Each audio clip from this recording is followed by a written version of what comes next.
Tonight, we journey to late 20th century America, where real estate empires collide with reality television and where one man's name would become impossible to ignore.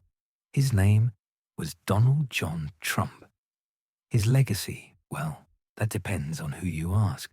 To some, he was the outsider who gave voice to the forgotten. To others, he was the demagogue who broke American democracy. Before we begin tonight's journey, please take a moment to like and subscribe. It really helps other sleepy souls find these stories.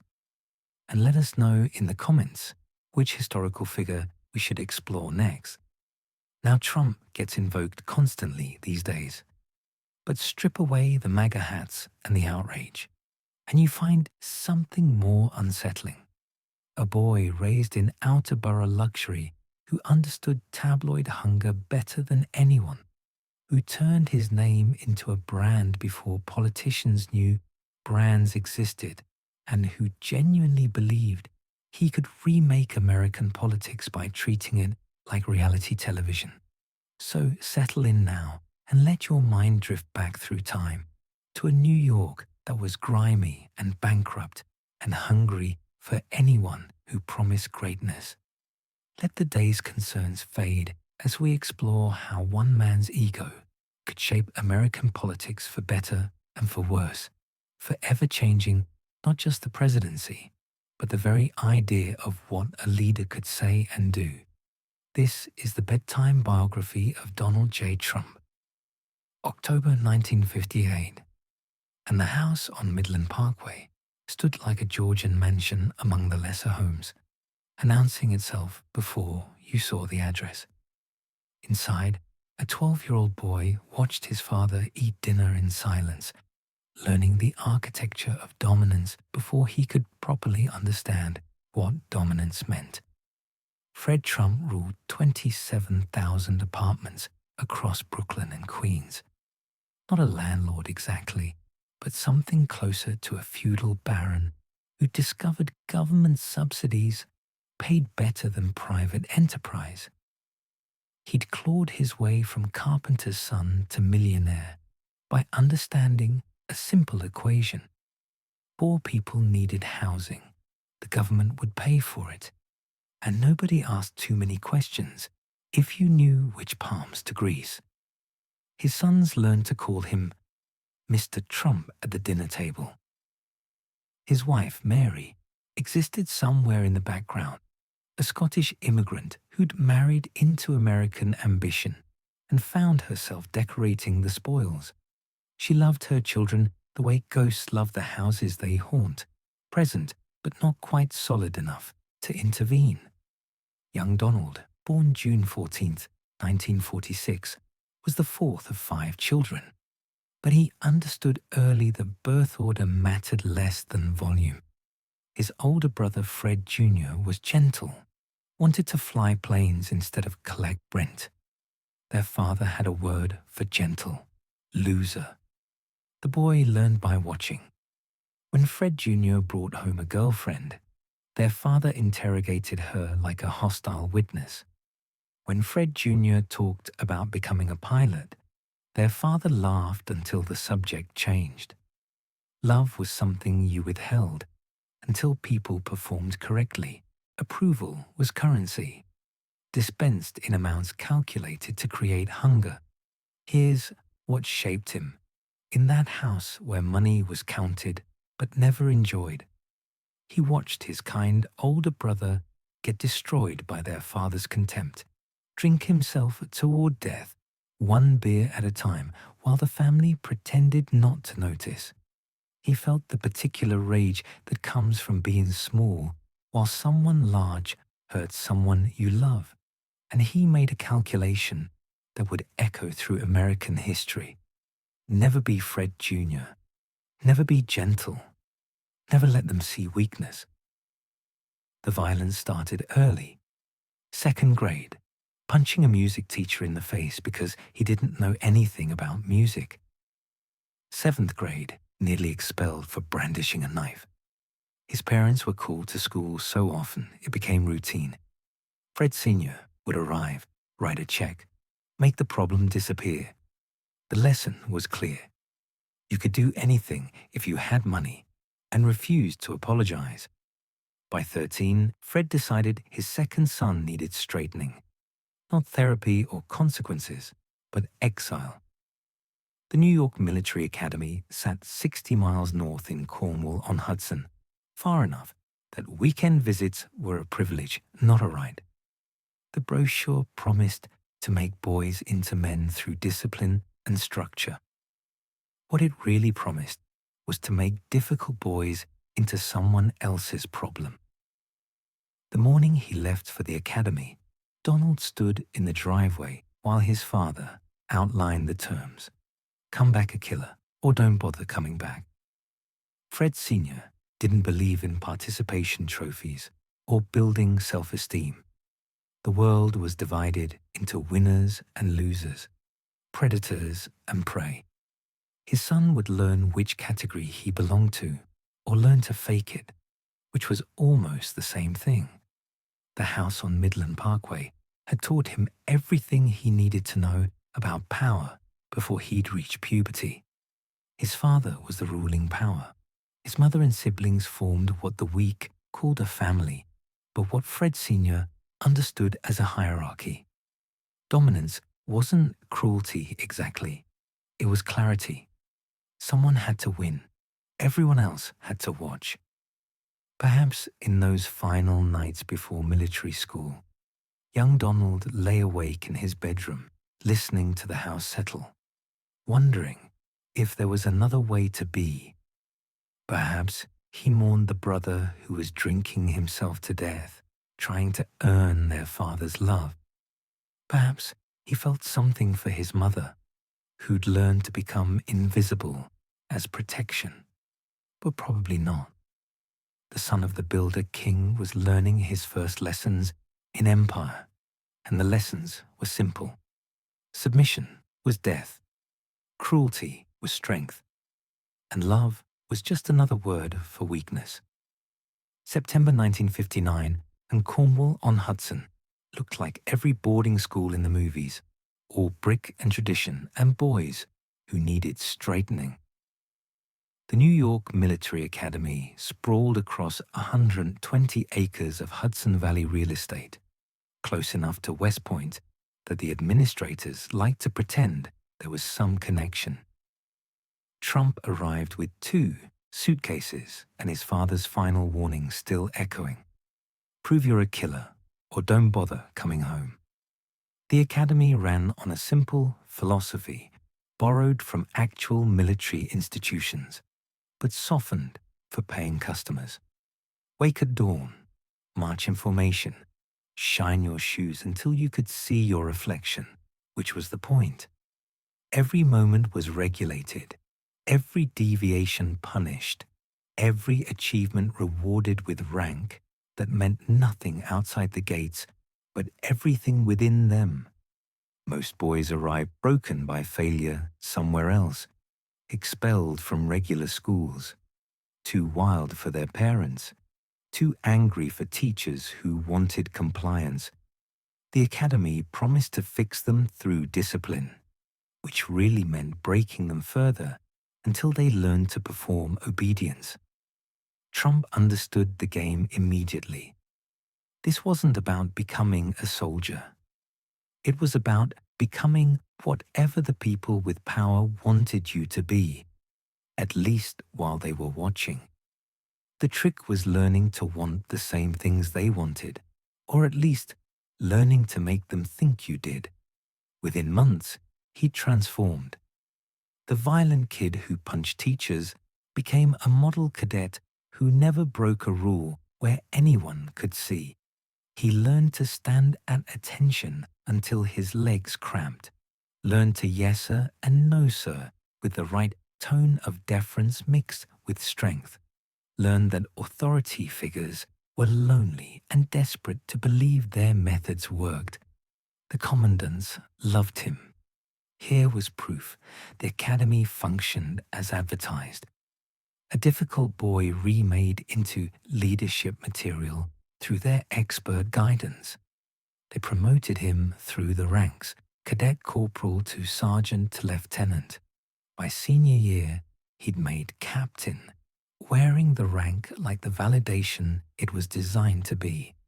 He played baseball, though not particularly well.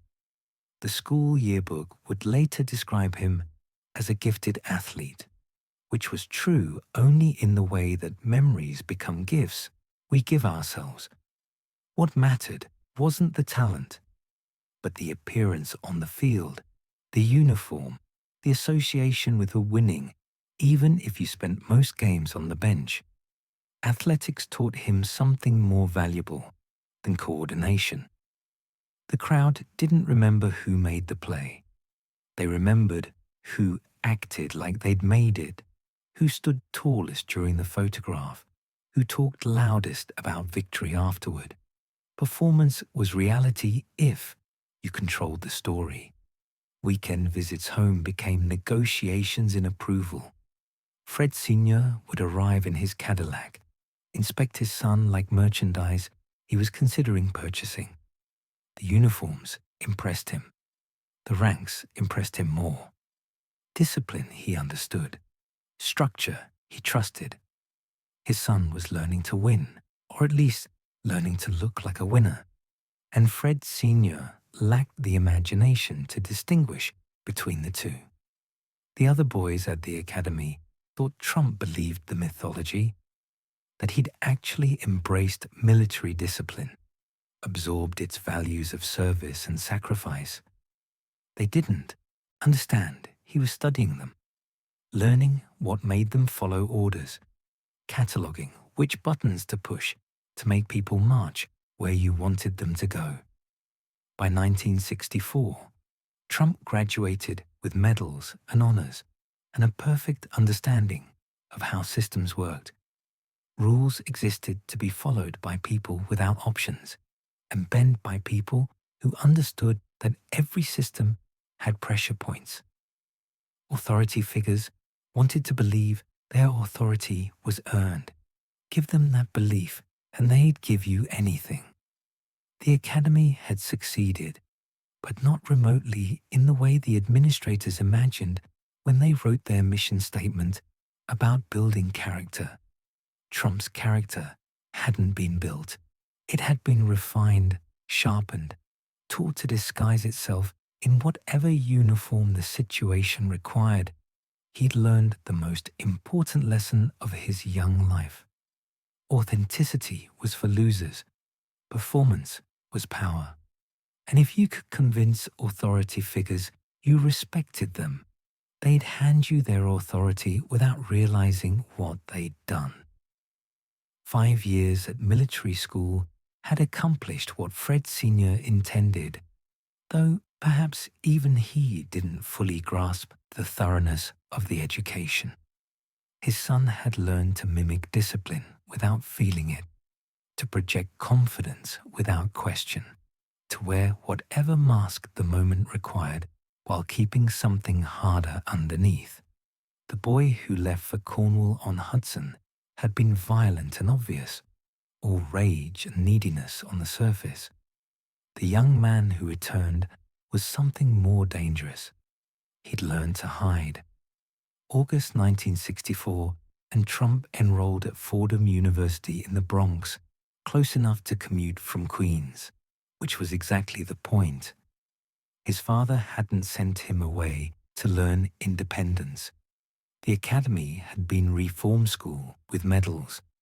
College would be real estate school with a degree attached. Fordham accepted him without fuss. Military academy credentials, decent grades, a father who could afford tuition. The Jesuits who ran the place specialized in educating outer borough Catholics who wanted to rise without traveling too far from home. Trump fit the demographic perfectly, though religion interested him about as much as philosophy or literature or anything else that didn't convert directly into money. He studied business because his father studied business, which is to say neither of them studied it at all.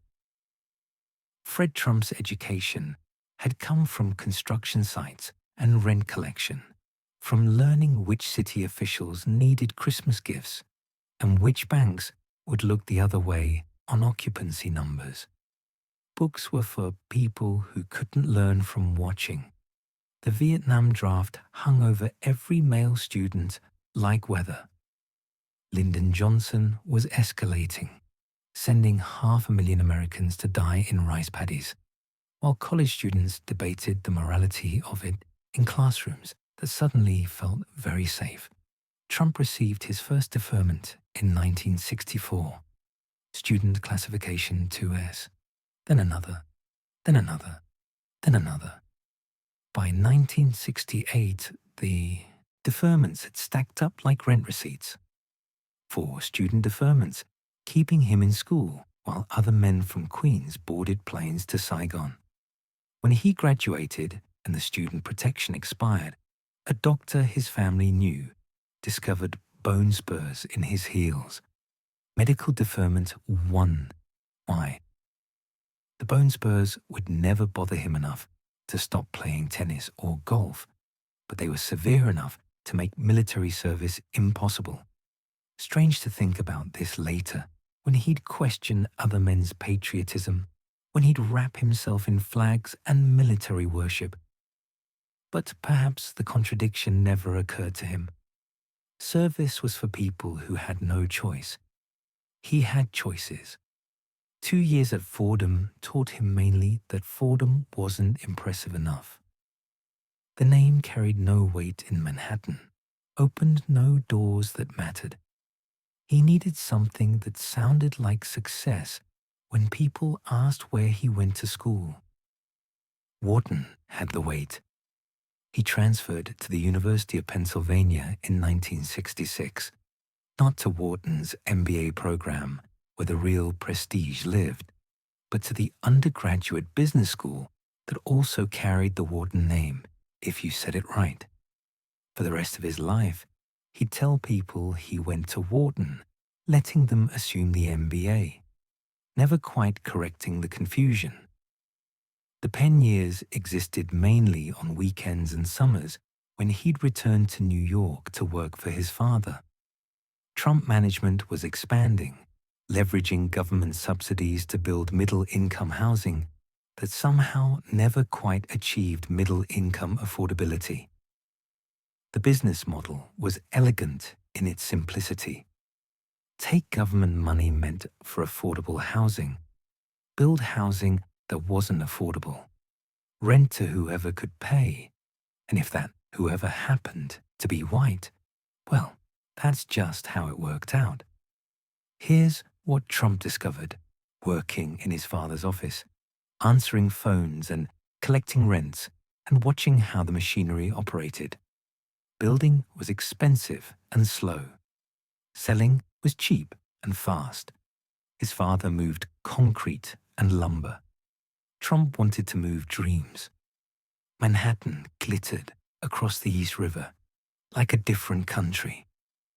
The outer boroughs were where immigrants landed, where families saved, where buildings were brick and modest and designed to disappear. Manhattan was where people went to be seen, where buildings announced themselves, where your name on a tower meant something. Fred Trump was king of Queens, emperor of 27,000 apartments nobody would ever photograph or envy or remember.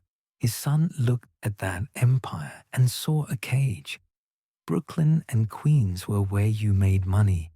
Manhattan was where you became someone.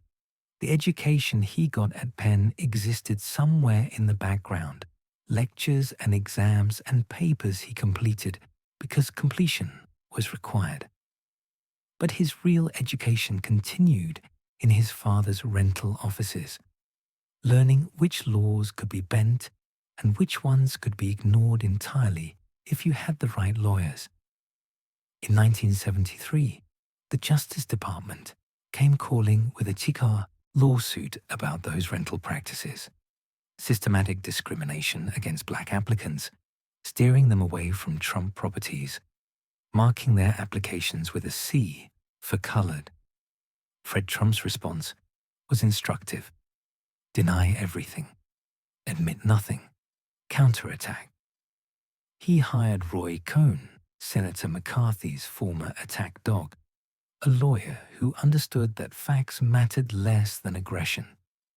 Cohn fought the government to a standstill, negotiating a consent decree that required changes to rental practices, but admitted no guilt. The message landed clean. If you never admit fault, you can never lose. Trump graduated from Penn in 1968 with a degree that said warden and an education that said something else entirely. His father's empire sprawled across the outer boroughs, profitable and unglamorous. Manhattan waited across the river, and the son of the builder king was done with waiting.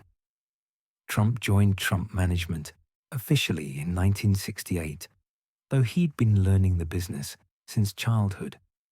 His father's empire had grown to 27,000 apartments scattered across Brooklyn, Queens, and Staten Island, an operation built on government subsidies and tenants who had nowhere else to go. The office sat in a bland building in Brooklyn, far from Manhattan's glass towers. Fred Trump ran the business like a military campaign, every expenditure questioned, every maintenance request treated as enemy action. He'd built his fortune during the Depression when poverty was everywhere and housing was scarce. Those lessons stuck. Give them nothing, charge them everything, and if they complain, there are 10 more waiting for their apartment. His son started at the bottom, which is to say, the bottom his father could tolerate. Rent collection, tenant complaints, learning the mathematics of operating thousands of units where every dollar saved on repairs went straight to the family accounts. The buildings were functional, maintained just enough to avoid lawsuits, designed to generate cash, not admiration. The rental practices were what you'd expect from men who'd learned business in an era when discrimination wasn't just legal but standard. Applications from black families received special treatment, a small C marked in the corner, standing for colored. These applications went to the bottom of the pile, or more often, into the garbage. When black applicants called about vacancies, suddenly there were no vacancies. When they visited in person, the rental agent had just rented the last unit moments before they arrived. The system worked smoothly for years, because systems like that always work smoothly, until someone with power decides to look. In 1973, the Justice Department's Civil Rights Division decided to look. The lawsuit hit Trump management with the weight of the federal government behind it. Systematic discrimination in violation of the Fair Housing Act. 47 buildings named. Testimony from applicants who'd been turned away. Testimony from employees who'd marked the applications. The case was detailed, documented, damning. Fred Trump's response was immediate. Deny everything. The government was overreaching. The employees were lying.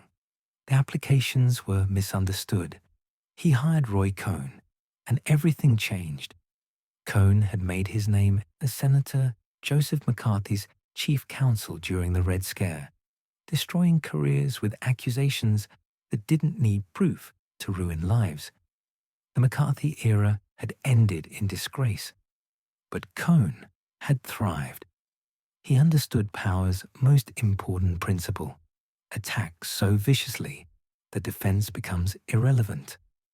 Trump, both father and son, watched Cohn work like students studying a master. The lawyer didn't argue the facts. He attacked the government for daring to bring the case. Filed a countersuit for $100 million, claiming defamation. Held press conferences calling the charges false and politically motivated. Made defending the lawsuit more expensive than pursuing it. The strategy worked because it always worked. The Justice Department wanted a settlement. Cohn gave them one that admitted no guilt, required modest changes to rental practices, and let Trump management claim victory. The Trump family paid no fine, made no apology, suffered no consequences beyond legal fees they could afford. Young Trump absorbed every lesson. Facts were negotiable. Guilt was a choice.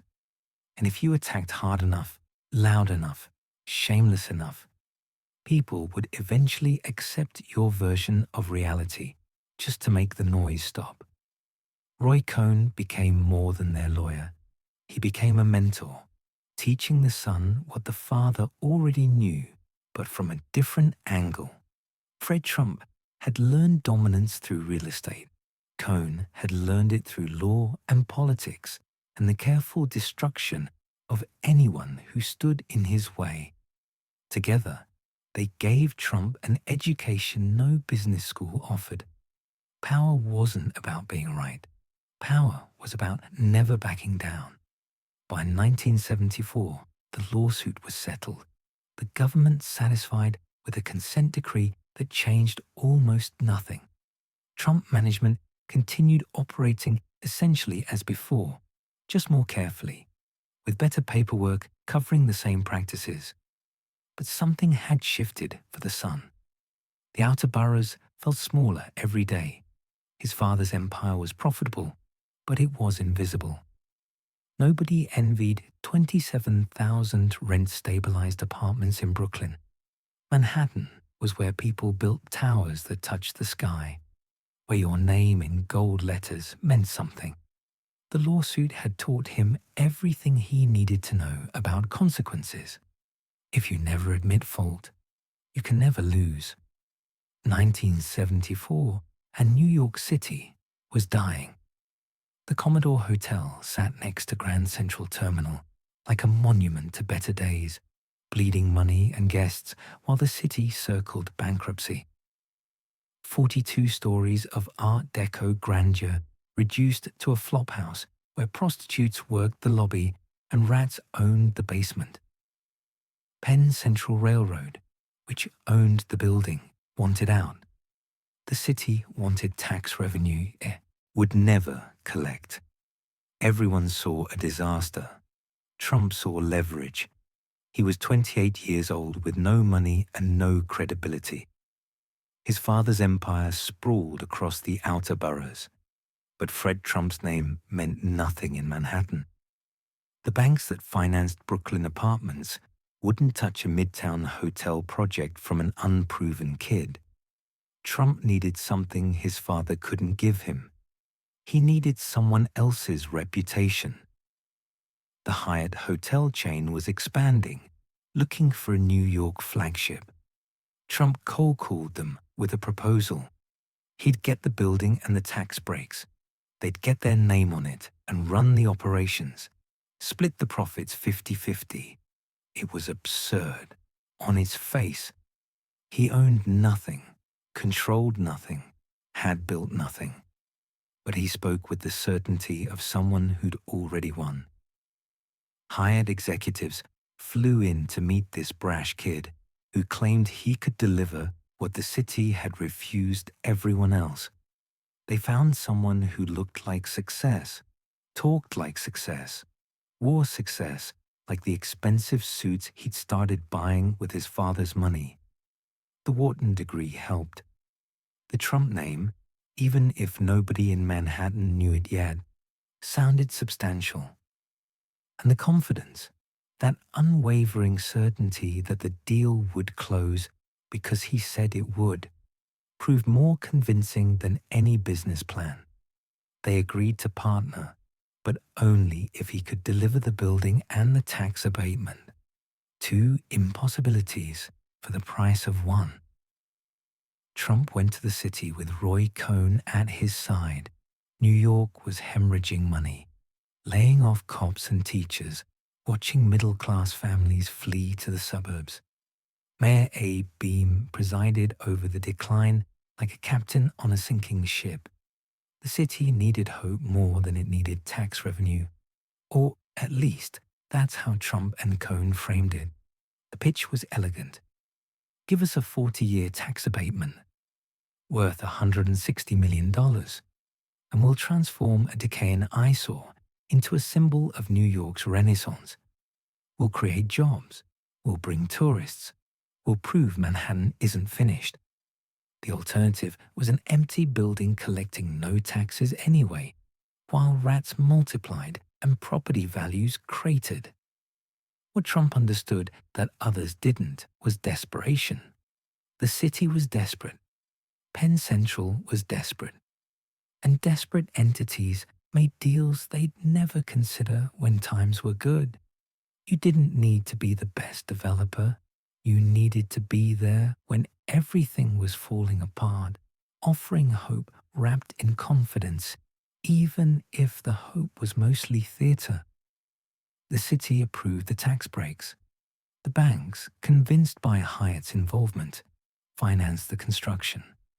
Trump negotiated to buy the Commodore from Penn Central for $1 plus the assumption of back taxes. $1 for a midtown Manhattan hotel because in 1974, nobody else wanted it. His father's money backstopped the deal. Fred Trump personally guaranteed $26 million in financing, which was the only reason banks took the meeting. But the son understood, something the father never quite grasped. The money wasn't the story. The deal was the story. And if you controlled the story, the money followed. Construction began in 1978, glass and chrome replacing the Art Deco bones. Modern and glittering, and designed to look nothing like the Commodore, because the Commodore represented failure, and this represented Trump's arrival. Not just his name on a building, but his name as the building. The Grand Hyatt, though everyone would remember it as Trump's first Manhattan conquest. It opened in 1980 with gold letters visible from blocks away, not announcing a hotel, but announcing him. The building made money immediately because Manhattan was crawling back from the fiscal abyss, and tourists needed somewhere to sleep. But more importantly, it made Trump real. He'd done something his father never managed, broken into Manhattan. Not through buying cheap buildings in transitioning neighborhoods, but through a deal that looked impossible until it wasn't.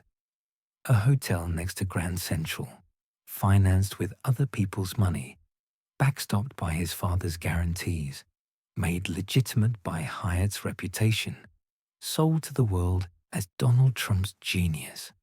The brand was born in that moment, standing in front of a building he'd bought for $1, wearing a suit that cost more than most families' monthly rent, telling reporters he'd saved New York City. The words were absurd. The confidence made them true. The Bonwit Teller building stood at 5th Avenue and 56th Street, with Art Deco friezes that the Metropolitan Museum wanted to preserve. Two 15-foot limestone panels depicting dancing women, created in 1929 when ornamentation still mattered. The museum had arranged for their removal and donation. Trump's demolition crew took jackhammers to them instead, reducing decades of artistry to rubble in an afternoon. His explanation was efficiency. Removing them carefully would have delayed construction by 2 weeks. The city's Landmarks Preservation Commission was furious. Architecture critics called it vandalism.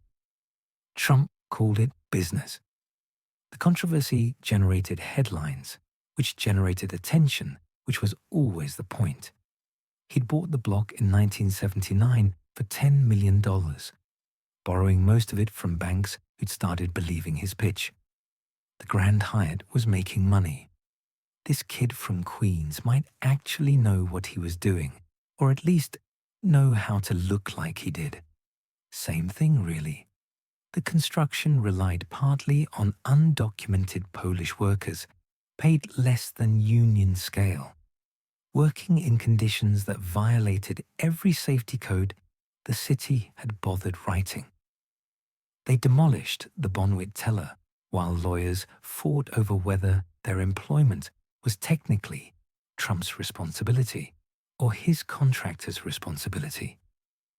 The distinction mattered legally, but not practically. Someone was building his tower for cheap, and questions could be answered later if anyone bothered asking.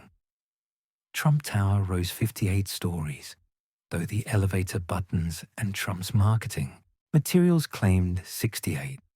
The trick was simple. Count the first floor as the 10th floor. Commercial floors became residential floors in the numbering. Skip floor 13 because superstition. Suddenly, 58 became 68, and nobody checked because nobody ever checks. The atrium was his masterstroke. Pink marble and gold escalators and a waterfall that never stopped running. The city had required public space in exchange for permission to build higher. Trump gave them public space designed to feel private, a cavern of luxury that screamed wealth so loudly that regular people felt uncomfortable lingering. The public was welcome in theory. In practice, the space existed to remind everyone what Trump could afford, and they couldn't. He moved into the penthouse triplex, 3 floors at the top where everything was gold. Gold faucets, gold doors, gold ceilings painted with cherubs that looked like Versailles by way of Atlantic City. Living there was the advertisement. Every interview mentioned the penthouse. Every photo showed the gold. The message was clarity itself. Trump doesn't just build luxury. Trump is luxury. 1987 brought The Art of the Deal, though Trump didn't write it. Tony Schwartz spent 18 months following Trump around, turning scattered thoughts and exaggerations into coherent narrative. The book presented Trump as a strategic genius, making calculated moves. The reality was impulse and bluster refined through repetition. But Schwartz was a good writer, and Trump was a good character. The book sold 1 million copies. It crystallized the myth Trump had been building since the Commodore. The outer borough kid who conquered Manhattan through brilliance and will. The details were negotiable. The story was everything. And if people bought the story, they'd buy apartments in his buildings, stay in his hotels, want to be near whatever made Trump Trump. By 1987, Trump Tower stood as proof of concept. The building worked because people believed it worked. The brand worked because people believed the brand. Truth was, whatever you could make people believe, and Trump had made people believe he was exactly what he claimed to be. Atlantic City in 1984 looked like Las Vegas's cheaper cousin, all boardwalk and salt air and gambling money that flew in from everywhere. New Jersey had legalized casinos in 1976, hoping to revive a beach town that had been dying since the 1960s.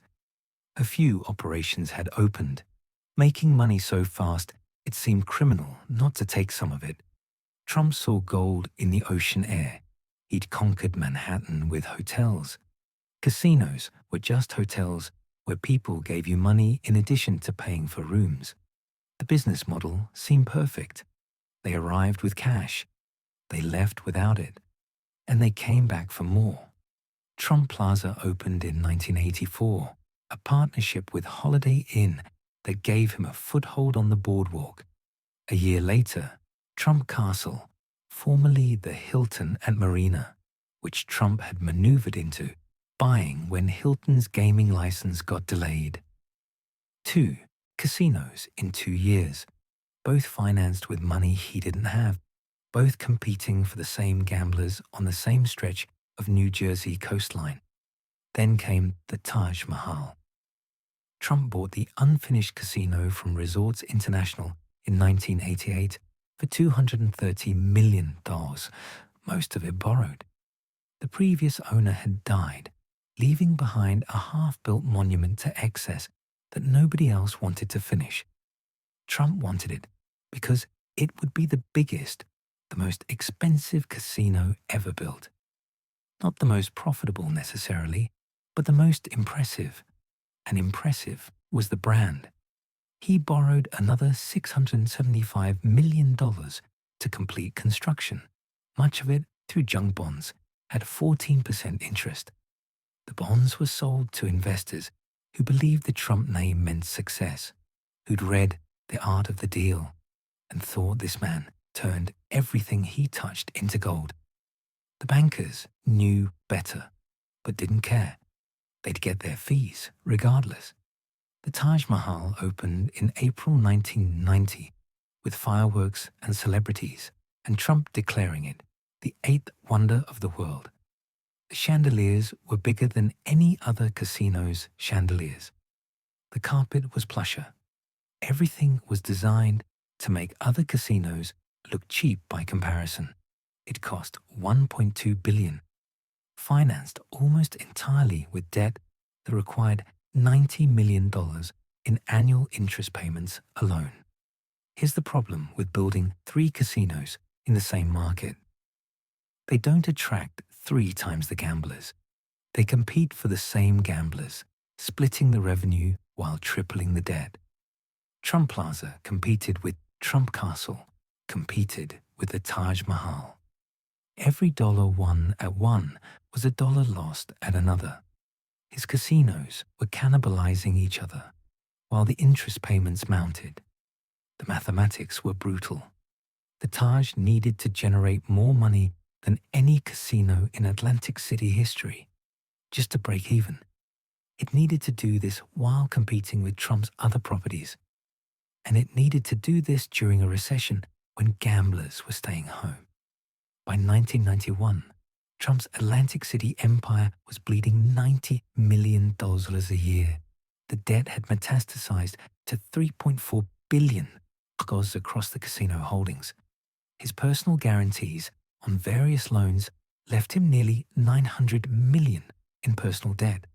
The banks could have forced him into bankruptcy, seized his assets, made him disappear into the same obscurity where most failed developers lived. But they didn't, because Trump owed them too much money. If they forced him into bankruptcy, they'd have to admit the loans were worthless, take massive losses, explain to shareholders how they'd lent billions to a guy who owned casinos that competed with themselves. Easier to restructure. Let him keep the Trump name. Pretend the debt would somehow get paid. The Taj Mahal filed for bankruptcy in November 1991. The plaza followed. The castle followed. 6 bankruptcies eventually across his casino empire, each one reducing his ownership stake, each one leaving bondholders with pennies on the dollar, each one letting Trump walk away to try again. His personal life collapsed in parallel.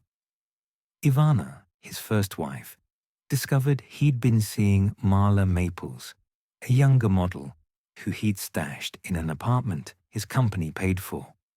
The divorce played out in tabloids that couldn't get enough. Trump leaked stories about himself, called reporters pretending to be his own publicist, fed the beast that fed on him. The headlines about his failed marriage sold almost as many papers as the headlines about his failed casinos. Strange to think this should have been the end.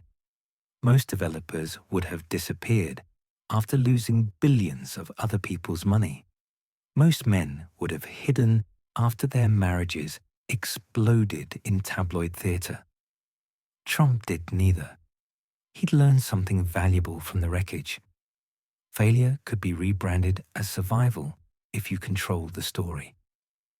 The early 1990s found Trump reportedly $900 million in personal debt, his casinos hemorrhaging money, his marriage ending in tabloid spectacles that printed photos of his mistress next to photos of his wife.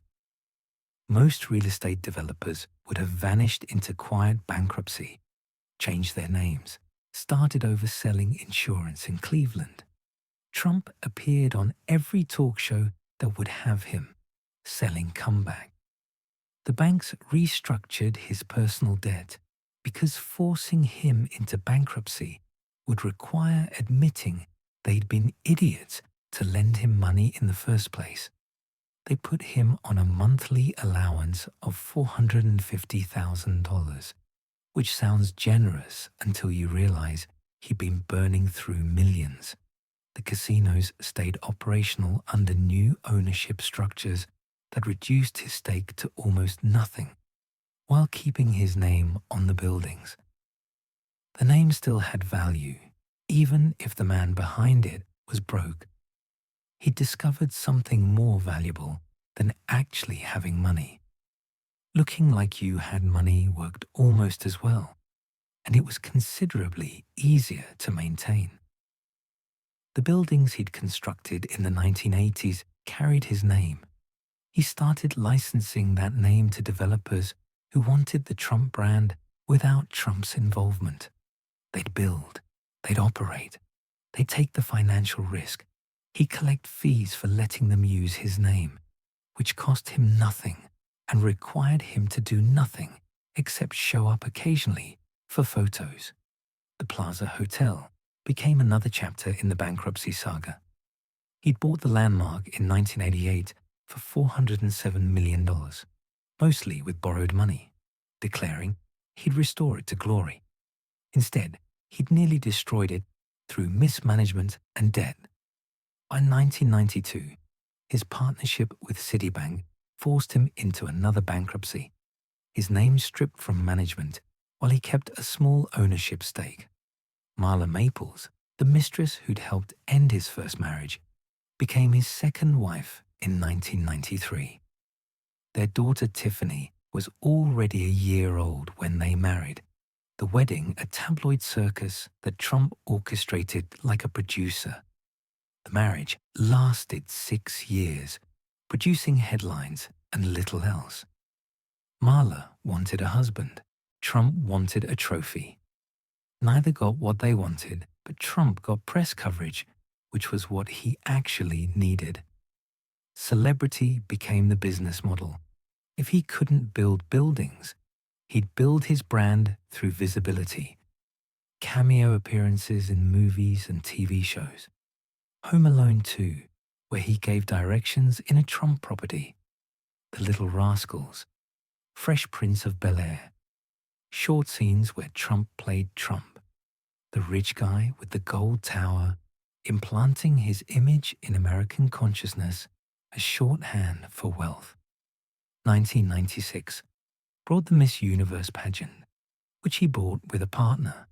The pageant was declining, but it gave him access to models and international exposure. He'd appear backstage, inspect the contestants, own the spectacle of female beauty on display. The pageant lost money most years, but money wasn't the point. The point was being seen, being relevant, being Trump. Books continued appearing with his name on the cover, ghostwritten by people who could make his scattered thoughts coherent. Trump, The Art of the Comeback in 1997, selling survival as strategy. Trump, How to Get Rich in 2004, selling advice from a man who'd lost billions. The book sold because Americans loved comeback stories, loved the idea that failure was temporary if you refused to quit. He ghostwrote himself into success, one book at a time. What he understood that others missed was celebrities' strange economics. Famous people could monetize fame itself without doing anything that created actual value. He didn't need to build buildings anymore. He needed to be Donald Trump. And being Donald Trump had become a business. By 1997, the transformation was complete. Trump was famous for being famous, which turned out to be more profitable than being famous for building things. The buildings failed. The casinos collapsed.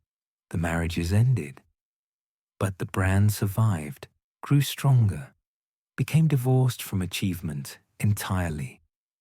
The 1990s was supposed to be his wilderness years, the decade where overreach caught up with him. Instead, they became the laboratory where he perfected the performance. Reality didn't matter if perception was strong enough. Debt didn't matter if people believed you were rich. Failure didn't matter if you called it success loudly enough. A new medium was emerging that would prove perfect for what he'd become. Reality television, where performance was reality, and reality was whatever the camera captured.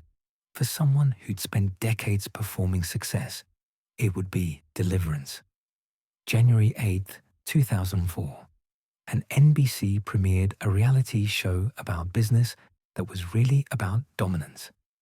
The Apprentice dropped 18 contestants into Trump Tower, where they'd compete for a job working for a man whose actual business empire was held together with licensing deals and borrowed credibility. The contestants didn't know that. America didn't know that. And producer Mark Burnett intended to keep it that way.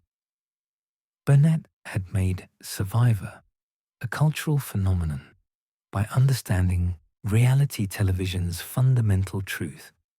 You weren't documenting reality. You were constructing it through editing, music, and narrative framing. Trump would be his greatest construction yet. The show's premise was elegant. Teams competed in business challenges. Winners got rewards. Losers went to the boardroom where Trump would fire someone. Simple enough that anyone could follow. Aspirational enough that people wanted to watch. Every episode ended the same way. Trump pointing across a fake boardroom table, delivering 2 words that became a catchphrase. You're fired. The boardroom was theater. Trump played a decisive executive who evaluated performance and made tough calls. The character bore little resemblance to the actual man who made decisions impulsively and fired people through intermediaries because confrontation made him uncomfortable. But the character worked because Americans wanted to believe that's how business operated. Clear hierarchies, meritocracy, winners and losers determined by performance, not luck or connections, or which family you were born into. Burnett's genius was in the construction. Editing made Trump look smarter than the contestants. Music made his entrances feel important. The office scenes showed Trump Tower as a functioning empire, rather than a building where most floors were owned by other people. Aerial shots of Manhattan landmarks created the illusion that Trump owned the skyline. Every frame reinforced the myth. The ratings were immediate and enormous. 18.6 million viewers for the premiere. By week 4, it was the highest-rated show on television. Trump had stumbled into the perfect medium for what he'd become. A performer who looked like success, playing a successful person on television. The salary was reportedly $60,000 per episode the first season, growing to $213,000 by season 3. More valuable than the money was the rehabilitation. Trump entered 2004 as a failed casino operator loaded with debt. He exited as America's favorite boss, the business genius everyone wanted to work for. The Apprentice had done what decades of real estate deals couldn't. It made him credible. He renegotiated his life through the show's success. Bankers who'd written him off started returning calls. Developers who'd avoided his name suddenly wanted it on their buildings. The licensing deals multiplied. Buildings in Dubai, Panama, Toronto, all carrying the Trump name in gold letters, all financed and built by other people, all generating fees for doing nothing except being Donald Trump. The show ran 14 seasons through 2015. Celebrity Apprentice launched in 2008, replacing civilians with B-list celebrities competing for charity. The format was identical, but the stakes felt lower, which somehow made it bigger.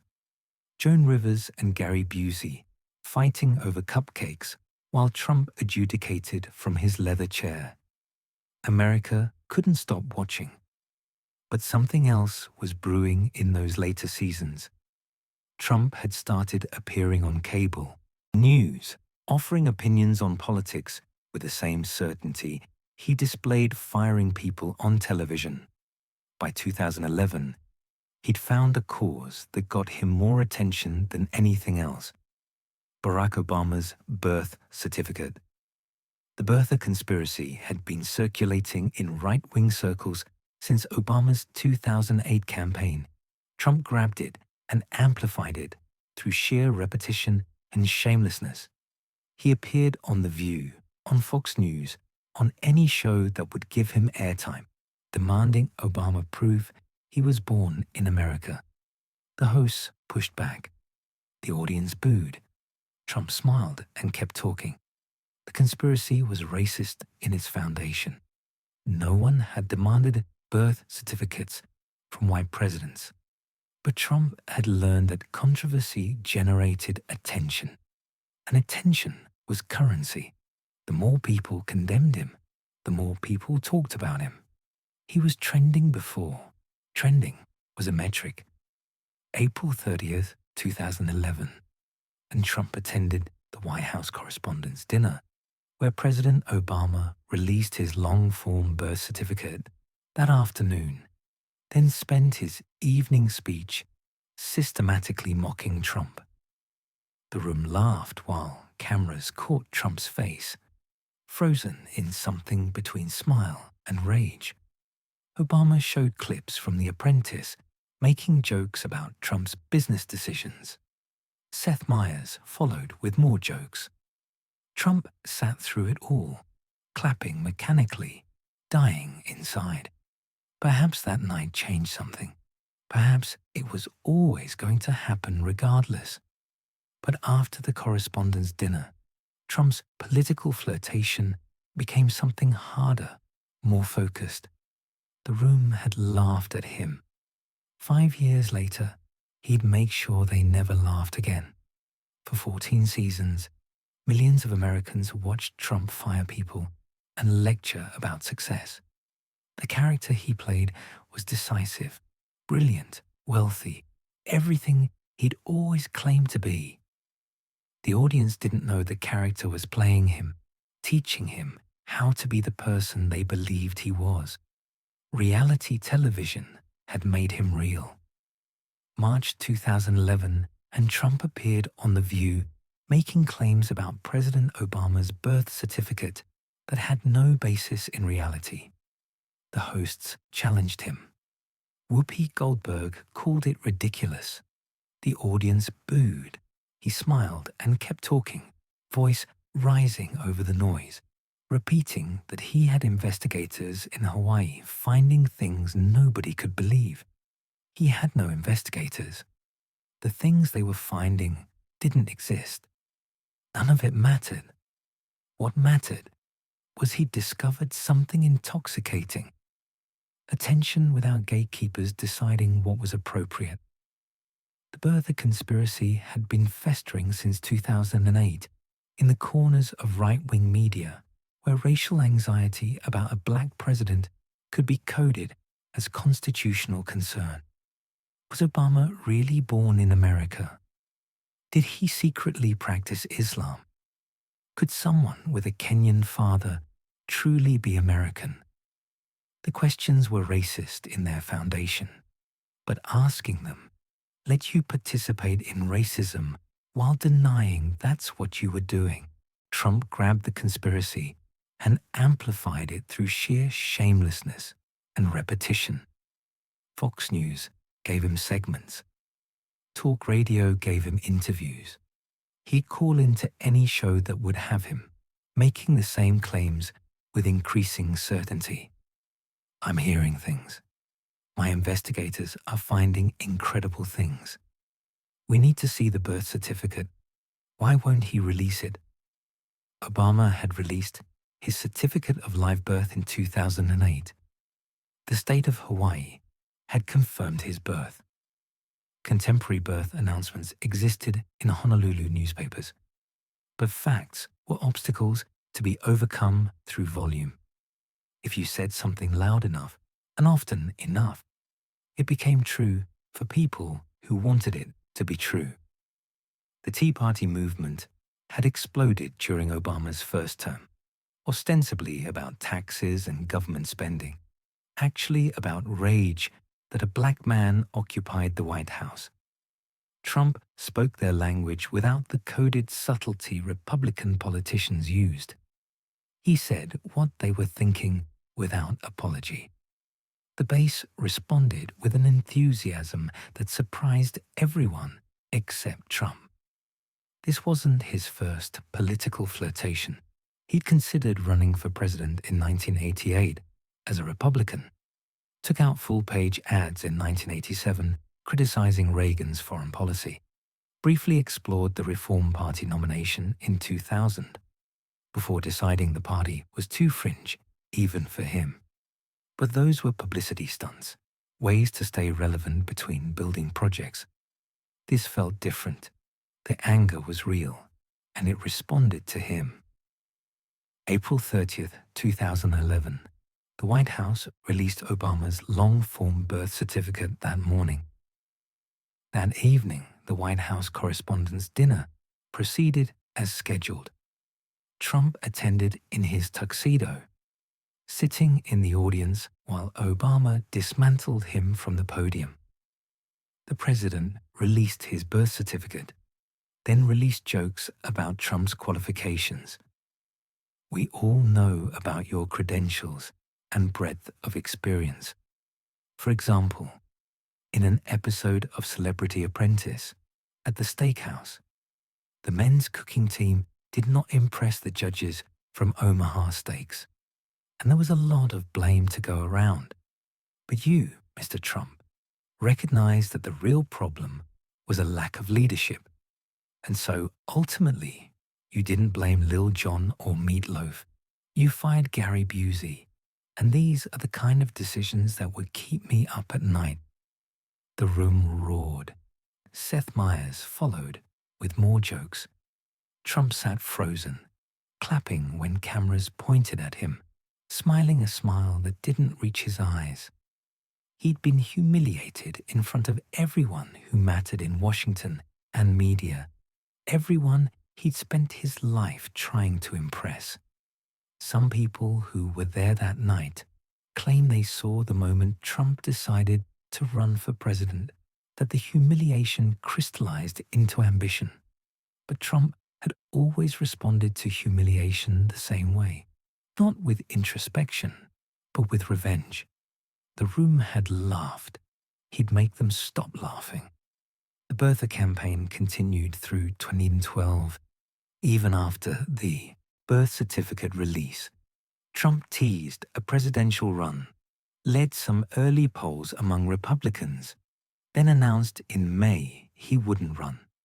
The Apprentice was still on the air, generating too much money to abandon for the uncertainty of politics. But he'd learned what worked.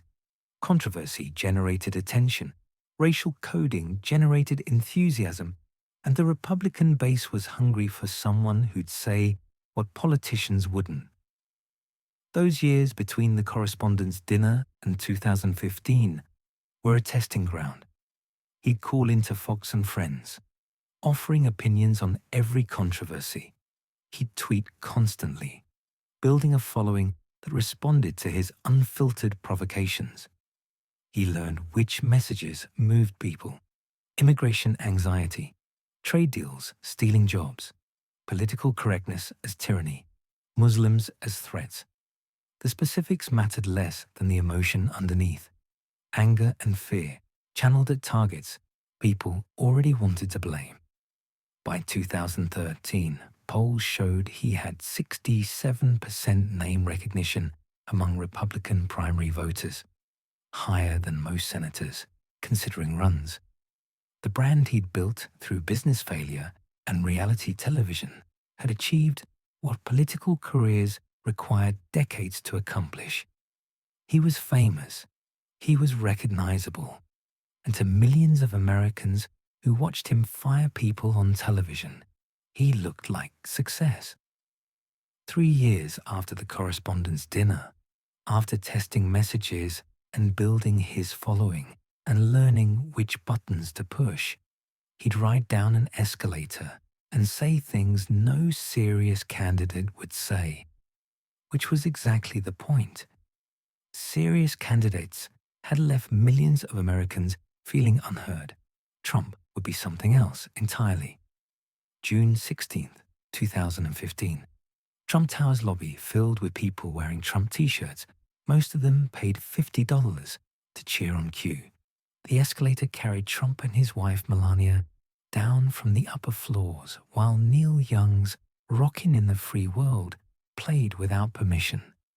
He descended slowly, waving like a game show host, preparing to announce tonight's grand prize.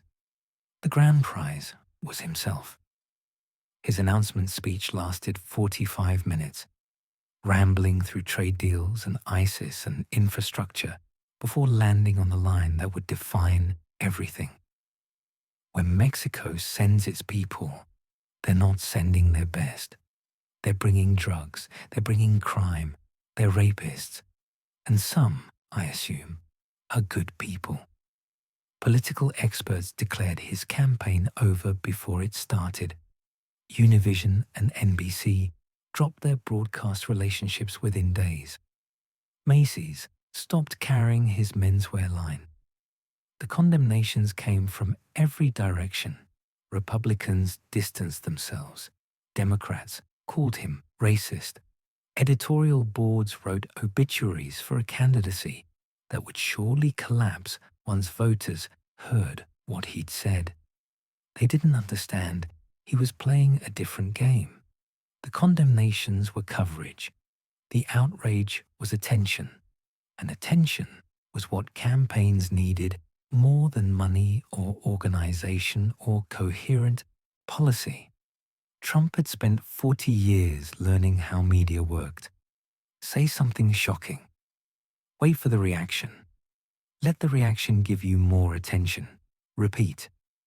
The Republican primary field had 17 candidates, a clown car of senators and governors, all trying to differentiate themselves through minor variations on conservative orthodoxy.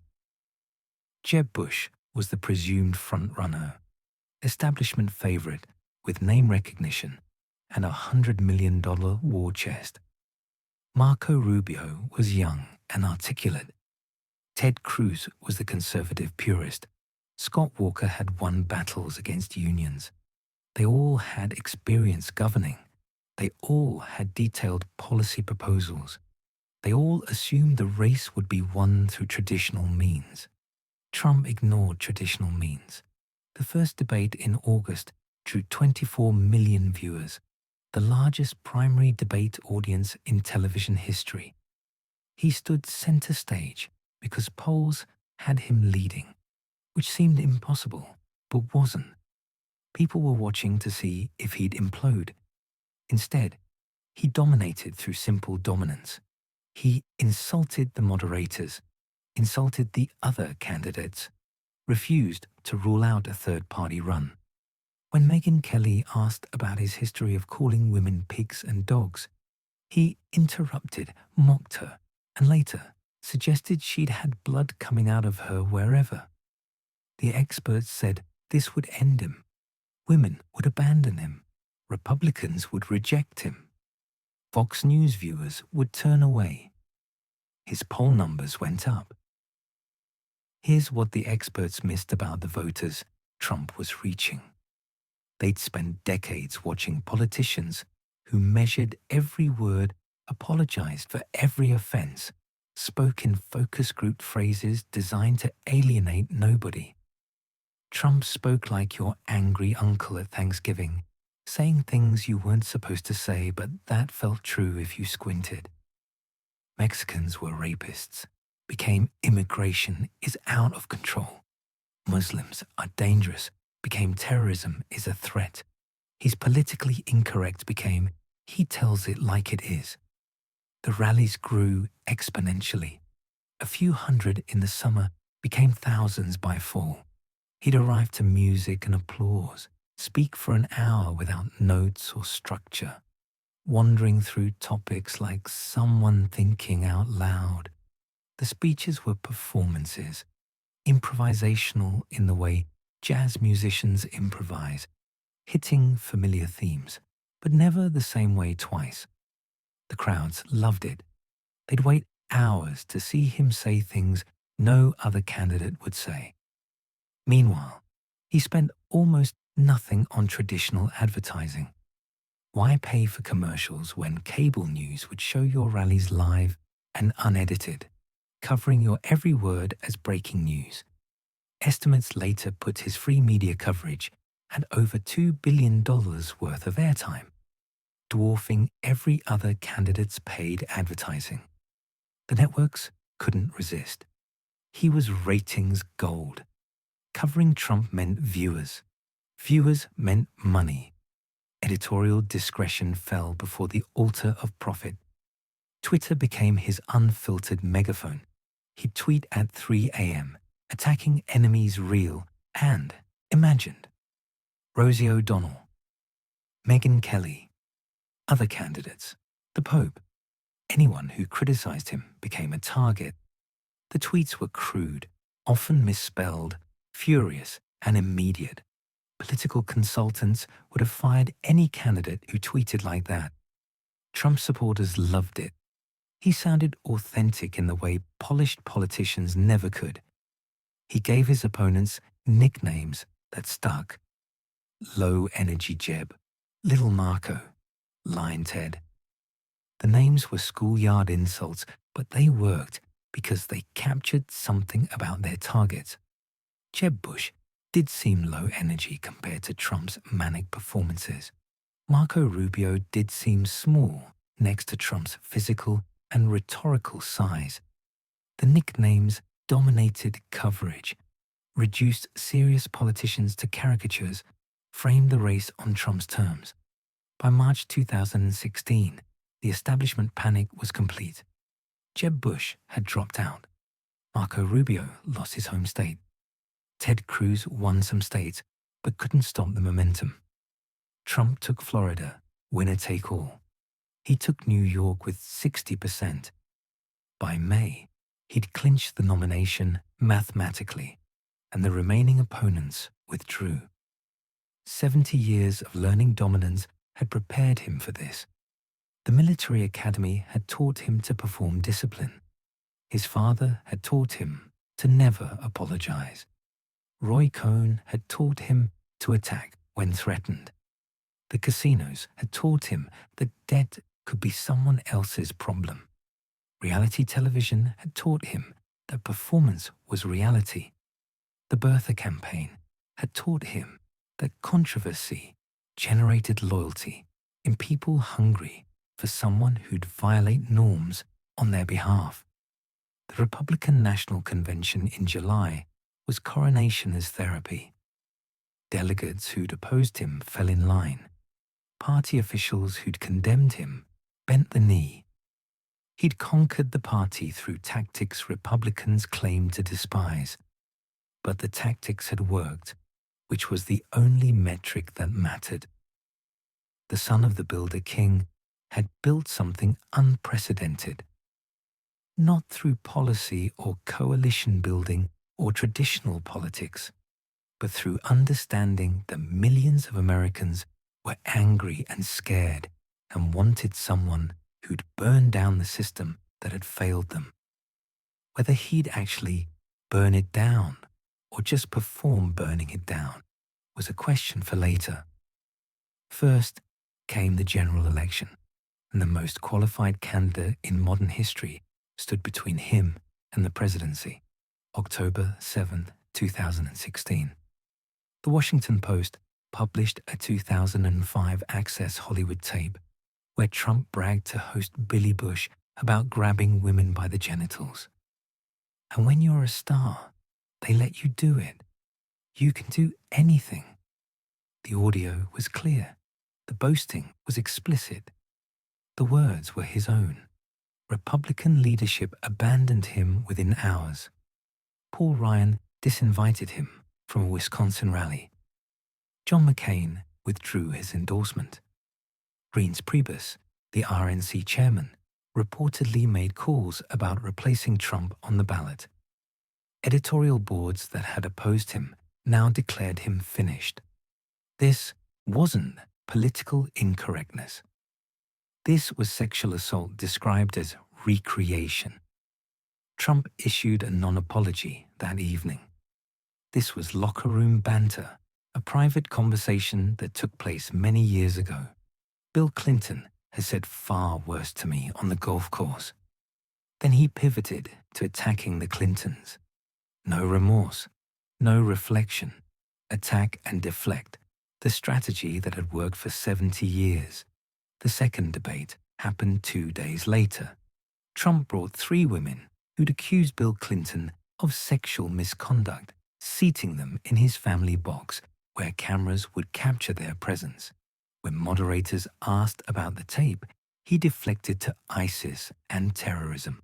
When pressed, he said it was just words while Bill Clinton had committed actions. The audience gasped. Political analysts declared it the worst debate performance in presidential history. His poll numbers barely moved. The voters he'd attracted didn't care about the tape, or they cared but hated Clinton more, or they'd heard worse from men in their own lives and didn't understand why this particular crudeness should be disqualifying. The enthusiasm at rallies never wavered. Lock her up, build the wall, drain the swamp. The chants continued as if nothing had happened. Hillary Clinton ran the campaign political science textbooks recommend. Data-driven ground game, targeted advertising, coalition building across demographics, policy proposals detailed enough to implement immediately. She'd spent 30 years preparing for the presidency through the Senate and State Department. Her resume was impeccable. Her experience was unmatched. She represented competence, continuity, the first woman president as logical next step in American progress. Trump ran rallies. That was essentially the entire campaign. Rallies in swing states, where thousands would wait for hours to hear him ramble through greatest hits and new grievances. The media was the enemy. Politicians were corrupt. The system was rigged. Only he could fix it because only he wasn't part of it. The message was simple enough that anyone could understand it, vague enough that everyone could project their own hopes onto it. The contrast was complete. Clinton had ground operations in every swing state. Trump had whatever staff showed up. Clinton spent $1.2 billion on her campaign. Trump spent half that, much of it on his own properties. Clinton had Obama and the entire Democratic establishment campaigning for her. Trump had himself and rallies and Twitter. By every traditional metric, she was running the superior campaign. But traditional metrics measured the wrong things. Clinton was playing checkers while Trump was flipping the board. She talked about policy. He talked about feeling. She offered competence. He offered catharsis. She represented the system. He represented burning it down, or at least punching it repeatedly while everyone watched. October 28th, 11 days before the election. FBI Director James Comey sent a letter to Congress announcing the FBI had discovered new emails potentially related to the Clinton investigation that had supposedly closed in July. The letter was vague. The emails turned out to be duplicates. The announcement violated Justice Department protocol about not influencing elections. But the damage was immediate. Clinton's lead in swing state polls tightened. Trump's rallies grew even larger, chanting "Lock her up" with renewed enthusiasm. Election night, November 8th. Clinton's team had prepared victory speeches and fireworks over the Hudson River. Her data models showed clear paths to 300-plus electoral votes. The campaign had spent the final weeks expanding the map, trying to win Georgia and Arizona to make the victory decisive. They weren't worried about Wisconsin. Nobody was worried about Wisconsin. The returns came in wrong from the beginning. Florida was closer than models predicted. North Carolina wasn't breaking her way. Ohio was lost by the time California polls closed, then Wisconsin, then Michigan, then Pennsylvania. States that hadn't voted Republican in decades, states where her firewall supposedly held, broke for Trump by tens of thousands of votes spread across suburban counties and rural townships. Trump won with 304 electoral votes while losing the popular vote by nearly 3 million. He threaded a needle nobody knew existed, winning the Electoral College through 77,000 votes across 3 states that delivered 46 electoral votes. Clinton won California by 4 million. Trump won the presidency. He appeared after 2 a.m. to give a victory speech that shocked him as much as anyone. The bravado was gone, replaced temporarily by something almost humble. Now it's time for America to bind the wounds of division. I pledge to every citizen of our land that I will be president for all Americans. The humility would last approximately 18 hours. November 8, 2016 proved that reality was negotiable if enough people wanted to negotiate it. Trump had survived what should have destroyed him a dozen times. The tape, the lawsuits, the bankruptcies, the ignorance of policy, the temperament of a talk radio host. None of it mattered to the millions who saw in him not a president, but a weapon against everyone they blamed for their declining fortunes. 70 years had brought him here, to the presidency he'd craved since his father taught him that winners take everything. What came next would test whether American democracy could survive a president who saw it not as a sacred trust, but as another property to brand. January 20th, 2017. Trump stood before a crowd smaller than Obama's 8 years earlier, though within hours he'd claimed the opposite. His inaugural address abandoned the brief humility of election night. This American carnage stops right here and stops right now. The phrase hung in the cold air, like an accusation against everyone who'd come before him. The crowd seemed uncertain whether to cheer or mourn. Trump wasn't speaking to them anyway. He was speaking to the millions who'd voted for him because they felt the carnage personally, in shuttered factories and foreclosed homes and futures that never arrived. The speech was dark, where inaugurals were typically hopeful, accusatory, where they were unifying, short, where they were soaring. He'd written most of it himself with Stephen Miller, his 31-year-old advisor, who'd learned politics through right-wing media and shared Trump's instinct for grievance. No soaring rhetoric about American ideals, just promises to restore what had been stolen by politicians who'd betrayed the forgotten men and women of America. The next morning, his press secretary, Sean Spicer, held a briefing that set the tone for everything that followed. Spicer claimed Trump's inauguration had drawn the largest audience in history, period.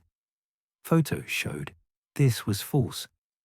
Aerial images from the National Park Service showed vast empty spaces where Obama's crowd had been thick. Spicer insisted the photos were wrong. The Park Service was wrong. Reality was wrong. Trump had drawn the biggest crowd, and anyone who said otherwise was lying.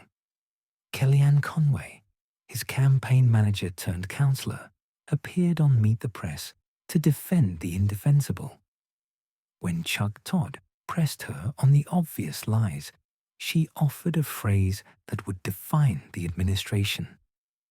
"You're saying it's a falsehood," and Sean Spicer, our press secretary, gave alternative facts to that.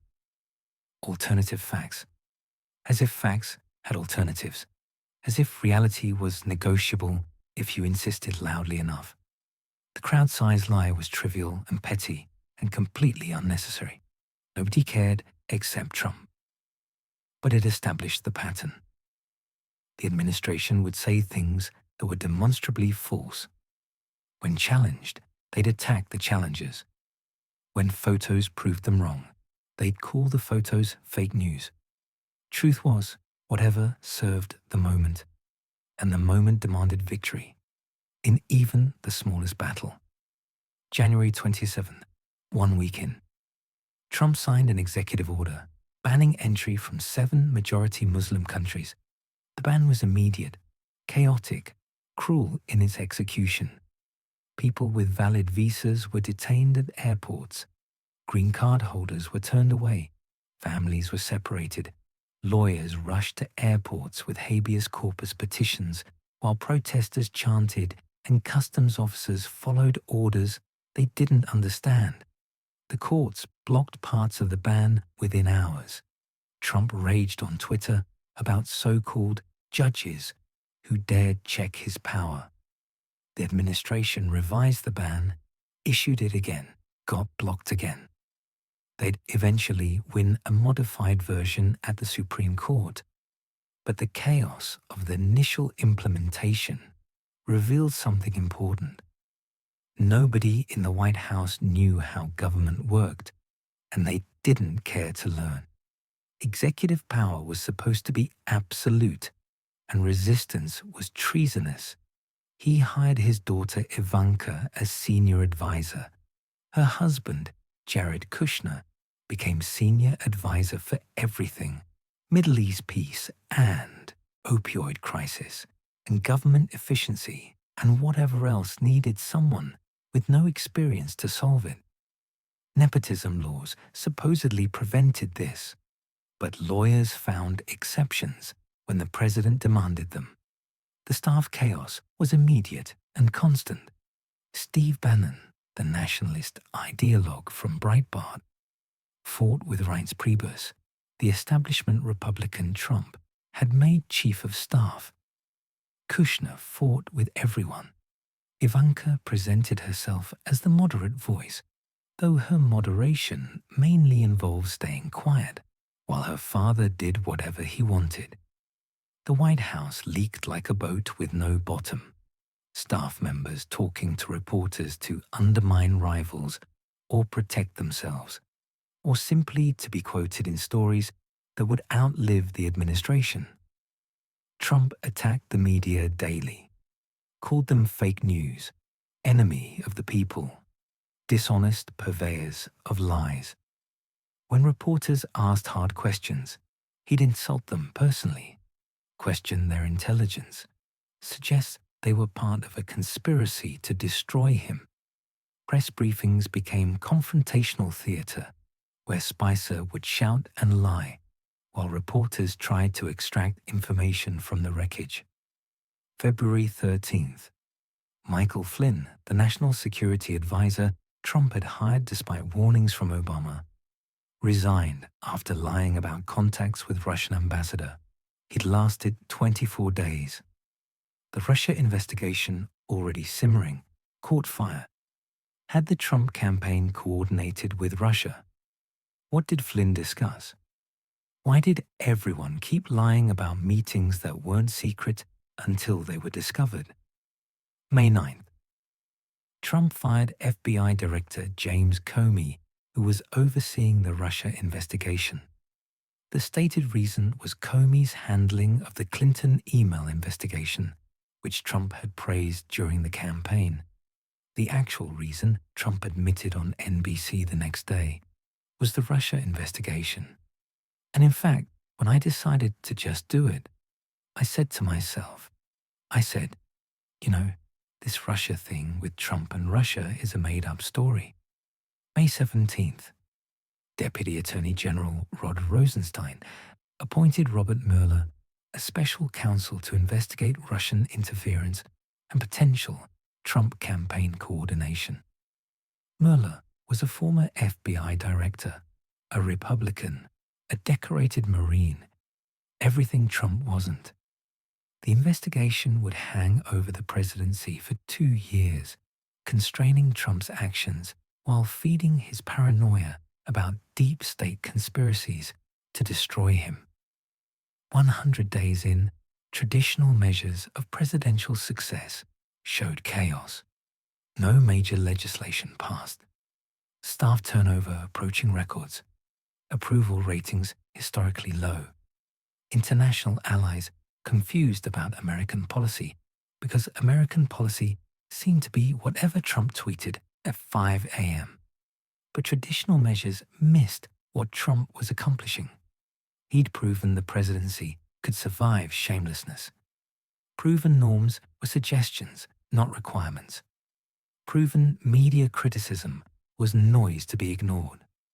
Proven his base would excuse anything as long as he kept attacking the enemies they wanted attacked. The pattern was clear before spring arrived. Rules were for other people.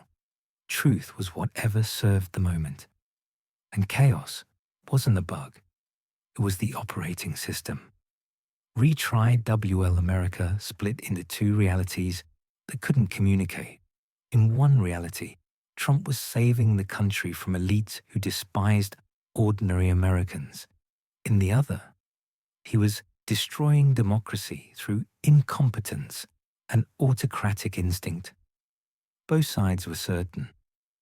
Both sides watched different news. Both sides had stopped trying to convince the other because conversion was impossible. Trump had accomplished something remarkable. He'd made truth tribal. The rallies continued throughout the presidency, sometimes twice a week, drawing thousands who'd waited hours in lines that stretched through parking lots. Trump needed them the way other people needed oxygen. The presidency isolated him inside protocols and security, but rallies reconnected him to the crowds that loved him unconditionally. He'd speak for 90 minutes, wandering through topics without structure, hitting favorite themes like a musician playing greatest hits. The wall, fake news, crooked Hillary even though she'd lost. The crowd knew the lyrics, chanted along, wore the red hats like uniforms that identified their army. MAGA became identity beyond politics, a way of seeing the world where Trump was perpetual victim fighting perpetual enemies on behalf of people who felt victimized themselves. Every attack on Trump was an attack on them. Every lie about Trump was proof the elites feared him.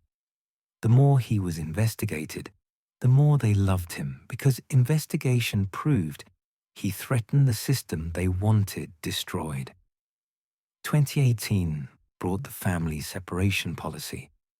The administration had decided that illegal border crossings would be treated as criminal offenses rather than civil violations. This meant children could be separated from parents who'd committed the crime of crossing the border seeking asylum. Thousands of children, some still nursing, taken from parents and housed in detention centers that looked like warehouses with chain-link fencing separating kids by age and gender. The images were devastating. Toddlers crying for mothers who weren't there. Teenagers sleeping on concrete floors under mylar blankets.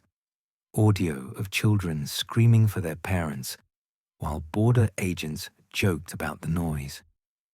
Trump's response was to blame Democrats for laws his administration was enforcing through policy choice.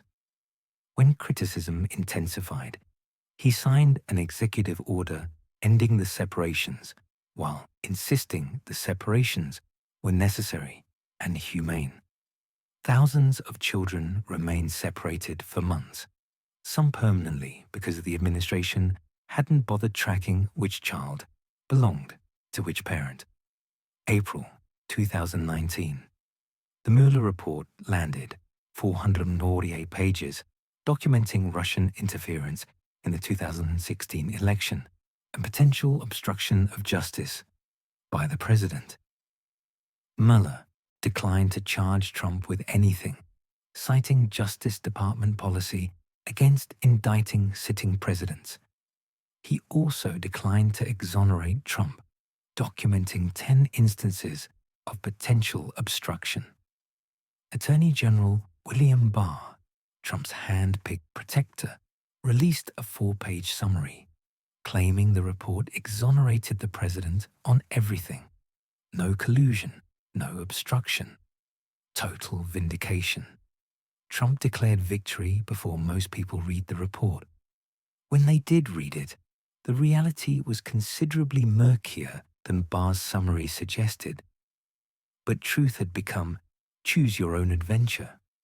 Trump supporters read Barr's summary and stopped there. Trump critics read the report and found damning evidence. Neither group changed their minds because minds were no longer things that changed through evidence. September 2019. A whistleblower revealed that Trump had called Ukraine's president, asking him to investigate Joe Biden's son Hunter.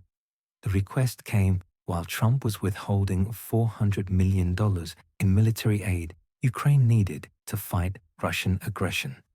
The implication was clear. Investigate my political opponent, or the aid doesn't come. The quid pro quo was textbook corruption, using presidential power for personal political benefit. The House impeached him in December on charges of abuse of power and obstruction of Congress. The trial happened in January 2020. Republicans controlled the Senate. The outcome was never in doubt. Mitt Romney voted to convict, the only senator in American history to vote against his own party's president. Everyone else voted party line.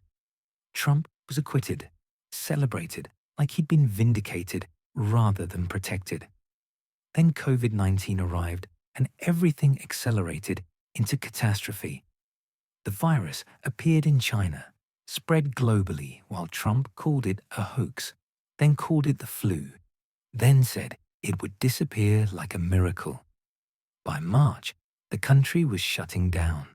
By April, thousands were dying daily.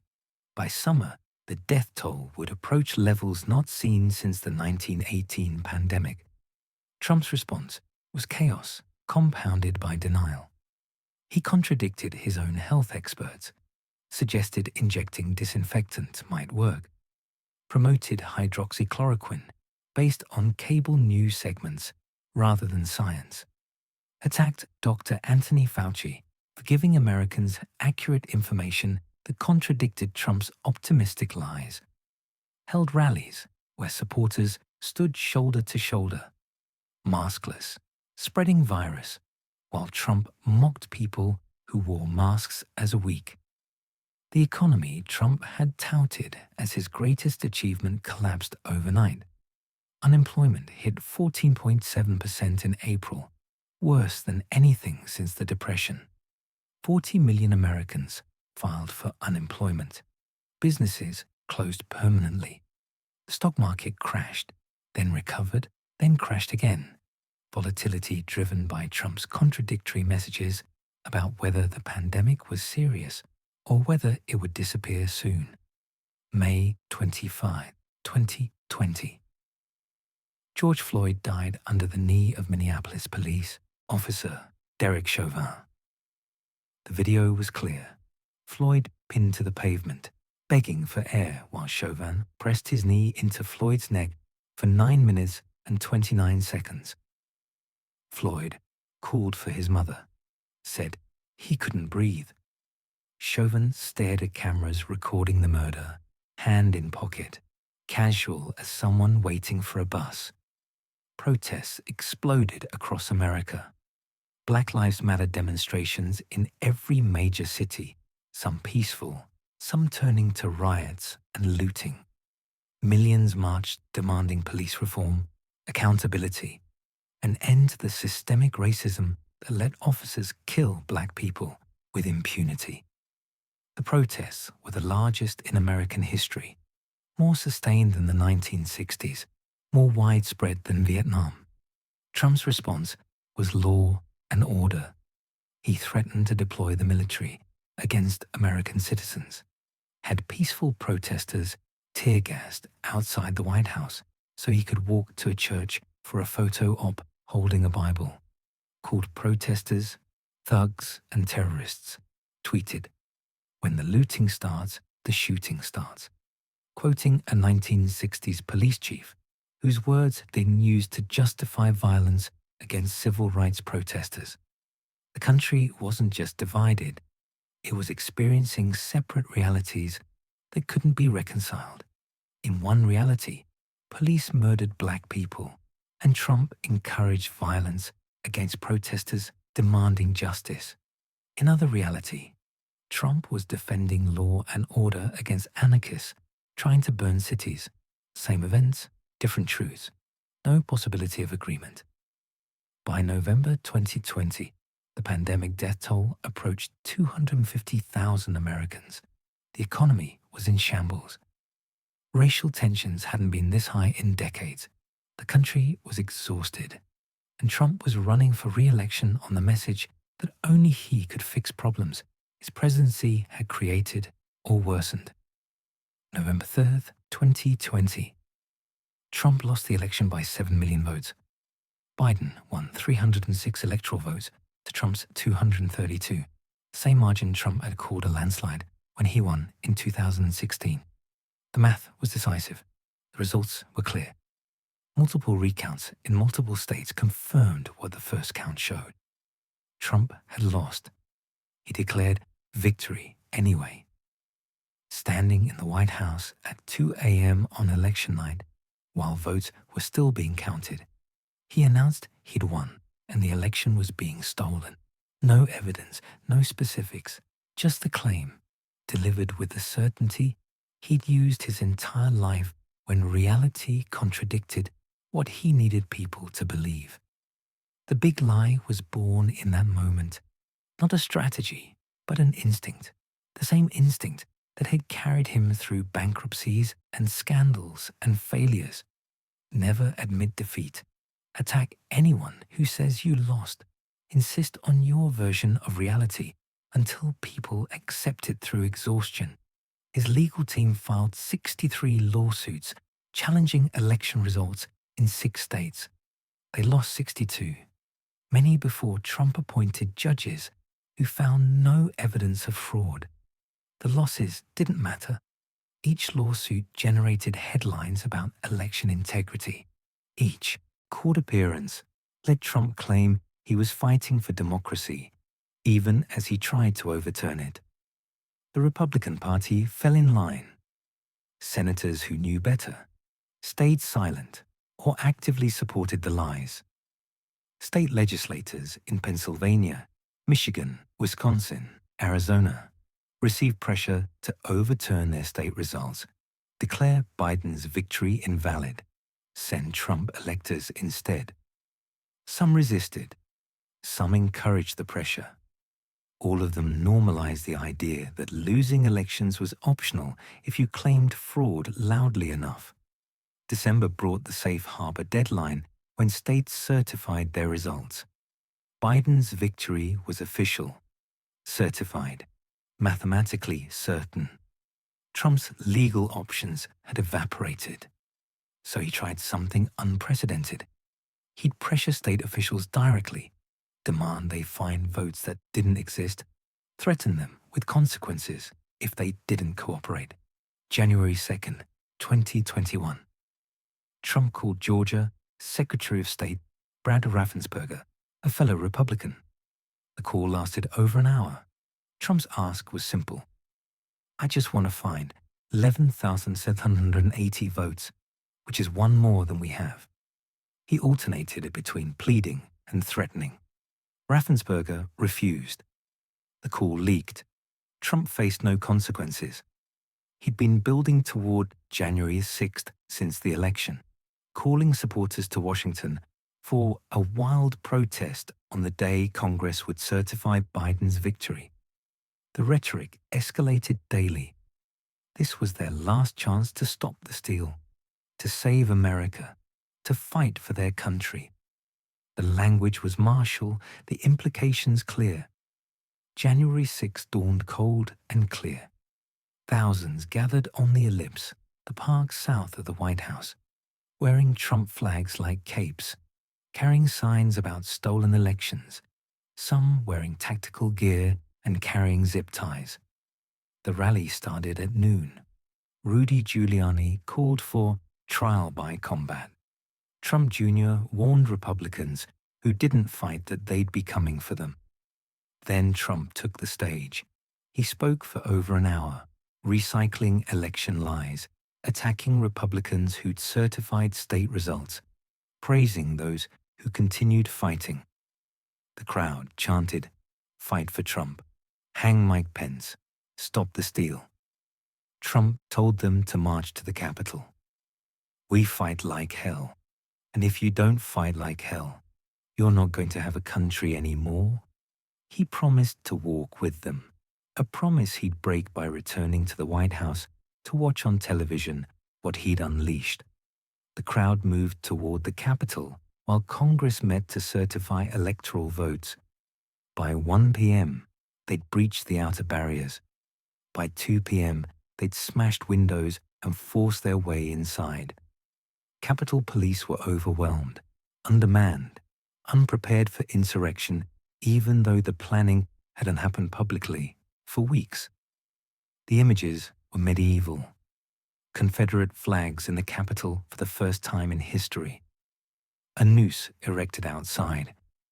Rioters smashing through doors, looting congressional offices, smearing feces on walls, taking selfies in the Senate chamber, searching for Pence and Pelosi, chanting about hanging traitors. Police officer crushed in doorways, another beaten with American flags. Chemical spray and clubs and rage channeled through hundreds of people who believed they were patriots saving democracy by destroying it. Trump watched on television from the White House dining room. Aides begged him to call it off. He refused for 3 hours, watching the violence like entertainment, reportedly delighted that his supporters were fighting for him. When he finally released a video message, he told the rioters he loved them. They were special, but it was time to go home.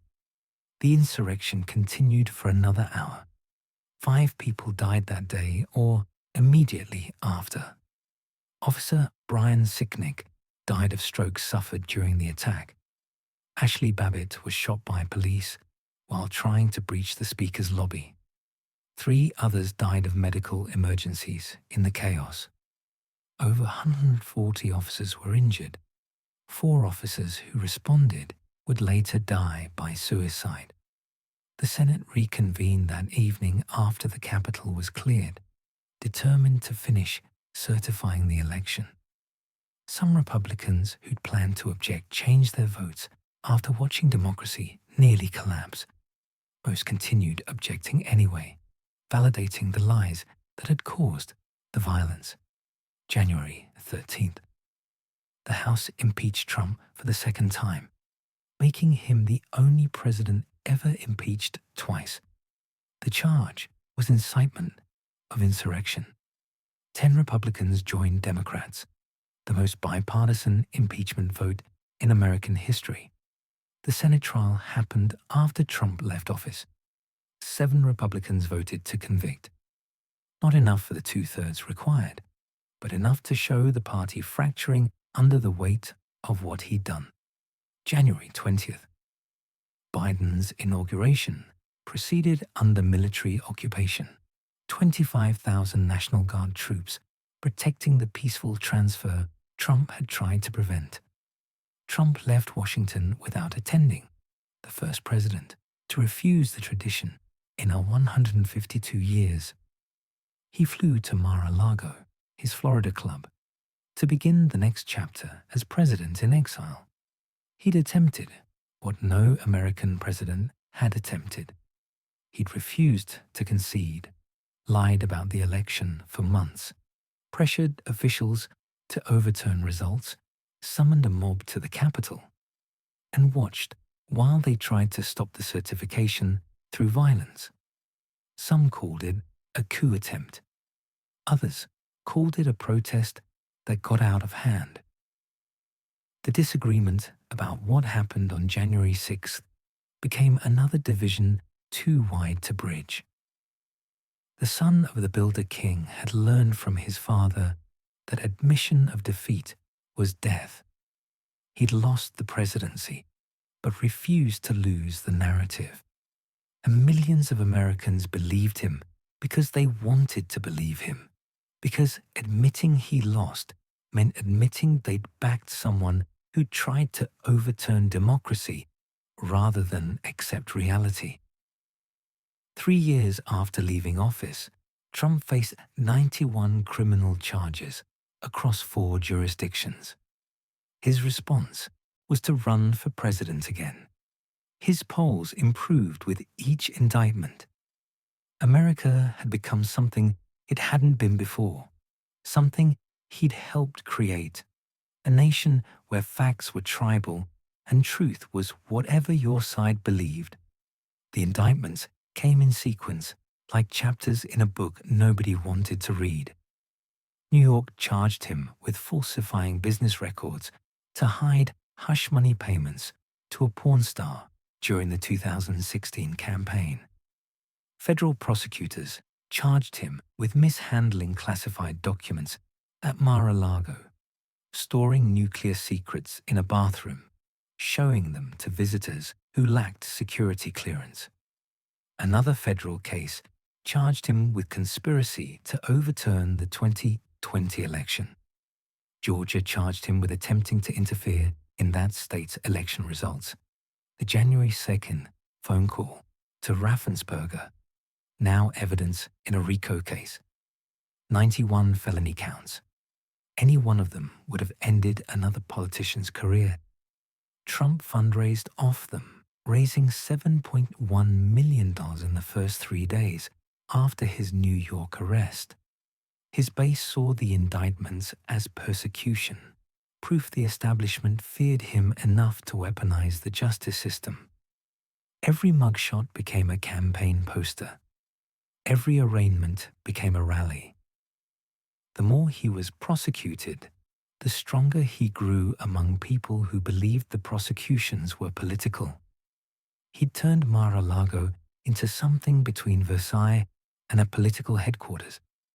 Club charged members $650,000 to join, up from $200,000 before he became president.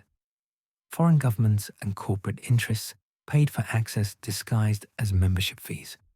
He held court every evening in the dining room, receiving supplicants who wanted favor or photographs or the blessing of proximity to power that might return. The rallies continued.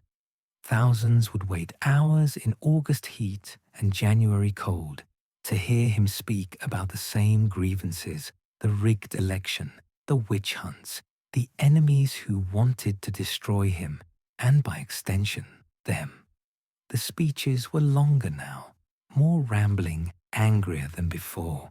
He confused Biden with Obama, confused Obama with other people, forgot where he was or what year it was. The crowd didn't notice or didn't care. They came for the performance, the permission to hate who he hated, the feeling that someone powerful finally spoke for them. The Republican Party had become his party entirely. Kevin McCarthy, who'd blamed Trump for January 6th in a private call, flew to Mar-a-Lago to bend the knee within weeks. The 2022 midterms became a loyalty test. Candidates Trump endorsed won primaries. Many lost general elections to Democrats they should have beaten because they'd spent campaigns claiming elections were rigged and democracy was fake. The losses didn't matter. The party belonged to Trump even when Trump cost them victories. What had he actually changed? The damage was easy to catalogue. Democratic institutions weakened by a president who treated them as obstacles to ignore. Truth degraded to the point where millions believed provable lies because Trump said them. Political violence normalized through rhetoric. And January 6. Racial tensions inflamed through birther conspiracies, and very fine people on both sides. International alliances strained by a president who praised dictators and insulted allies. The Supreme Court bore his stamp through 3 justices appointed before age 50, ensuring his influence would last decades. Roe v. Wade fell in 2022, overturning 50 years of precedent. Affirmative action ended. EPA authority was restricted. The administrative state was weakened. Conservative legal movement goals achieved through judges who'd serve into the 2050s. Trump would be dead before his judicial legacy ended. But what about the other side of the ledger? The millions who voted for him weren't all fools or fascists. Many had watched factories close and jobs disappear to countries with cheaper labor. Watched their children overdose on opioids while elites wrote op-eds about deaths of despair. Watched politicians promise help, then deliver nothing except contempt disguised as sympathy. Trump spoke to that rage, validated it, weaponized it, even if he never actually addressed it. The divide between credentialed professionals and everyone else had been widening for decades. Trump didn't create it. He exploited it, made it explicit, turned it into identity. College-educated urban liberals versus everyone else. Experts versus common sense. Elites versus real Americans. The division was real even if his solutions were theater. Perhaps another candidate could have channeled that frustration without the lies and violence and attempted coups. Perhaps the country needed someone to break things so completely that rebuilding became possible. Perhaps Trump was symptom, not disease, revealing problems that had been festering in American democracy for decades. Perhaps all of that was true, and he was still exactly what he appeared to be, a con man who'd stumbled into power and nearly destroyed the republic through incompetence and ego. By 2024, polling showed him leading the Republican primary by 40 points, leading Biden in key swing states despite the indictments or because of them. American democracy was running an experiment. Could a man who tried to overturn an election win the next one? Could someone under indictment for classified document mishandling regain access to classified documents? Could January 6 happen and the person who caused it face no political consequences? The international consequences rippled outward. Viktor Orban in Hungary cited Trump's election claims while consolidating power. Jair Bolsonaro in Brazil copied Trump's playbook, lost his election, claimed fraud, watched his supporters storm government buildings on January 8, 2023, in direct imitation of January 6. Authoritarian leaders worldwide learned that democratic norms were optional if you were shameless enough to ignore them. Today, his image dominates American politics 3 years after leaving office. True social posts that read like hostage notes written by someone having a breakdown. Rallies where thousands chant his name. Legal battles that generate millions in donations. A Republican Party transformed entirely in his image. Some see a patriot fighting corruption. Others see a demagogue who nearly ended American democracy. everyone sees him, which might be the only thing he ever really wanted. Walk through America today and you'll see him everywhere and nowhere. In the broken trust in institutions he exposed as fragile. In the politics of grievance that replaced the politics of governance. In the normalization of lies as just another political tool. In the party that bears his name while forgetting what it once claimed to believe. He wanted to be remembered. He succeeded. Presidents aren't loved. They're endured, survived, remembered. While Trump fought legal battles in American courtrooms, his playbook went global. It found fertile soil wherever democracy felt like a broken promise, where leaders discovered they could lie with impunity if they lied loudly enough, where shamelessness was strategy, not character flaw. Brazil and Hungary and India and the Philippines and the United Kingdom. Wherever populism grew thick as weeds, Trump's methods flourished. Jair Bolsonaro studied the template. The Brazilian president copied Trump's media attacks, his conspiracy theories, his refusal to accept election results. When Bolsonaro lost his 2022 re-election bid, he claimed fraud using Trump's exact rhetoric. His supporters believed him because Trump's supporters had believed him. January 8, 2023, exactly 2 years and 2 days after January 6th, Bolsonaro's followers stormed Brazil's Congress, Supreme Court, and Presidential Palace. Thousands wearing yellow and green, breaking windows, destroying art, filming themselves committing crimes they believed were patriotism. The parallels weren't subtle. They were plagiarism.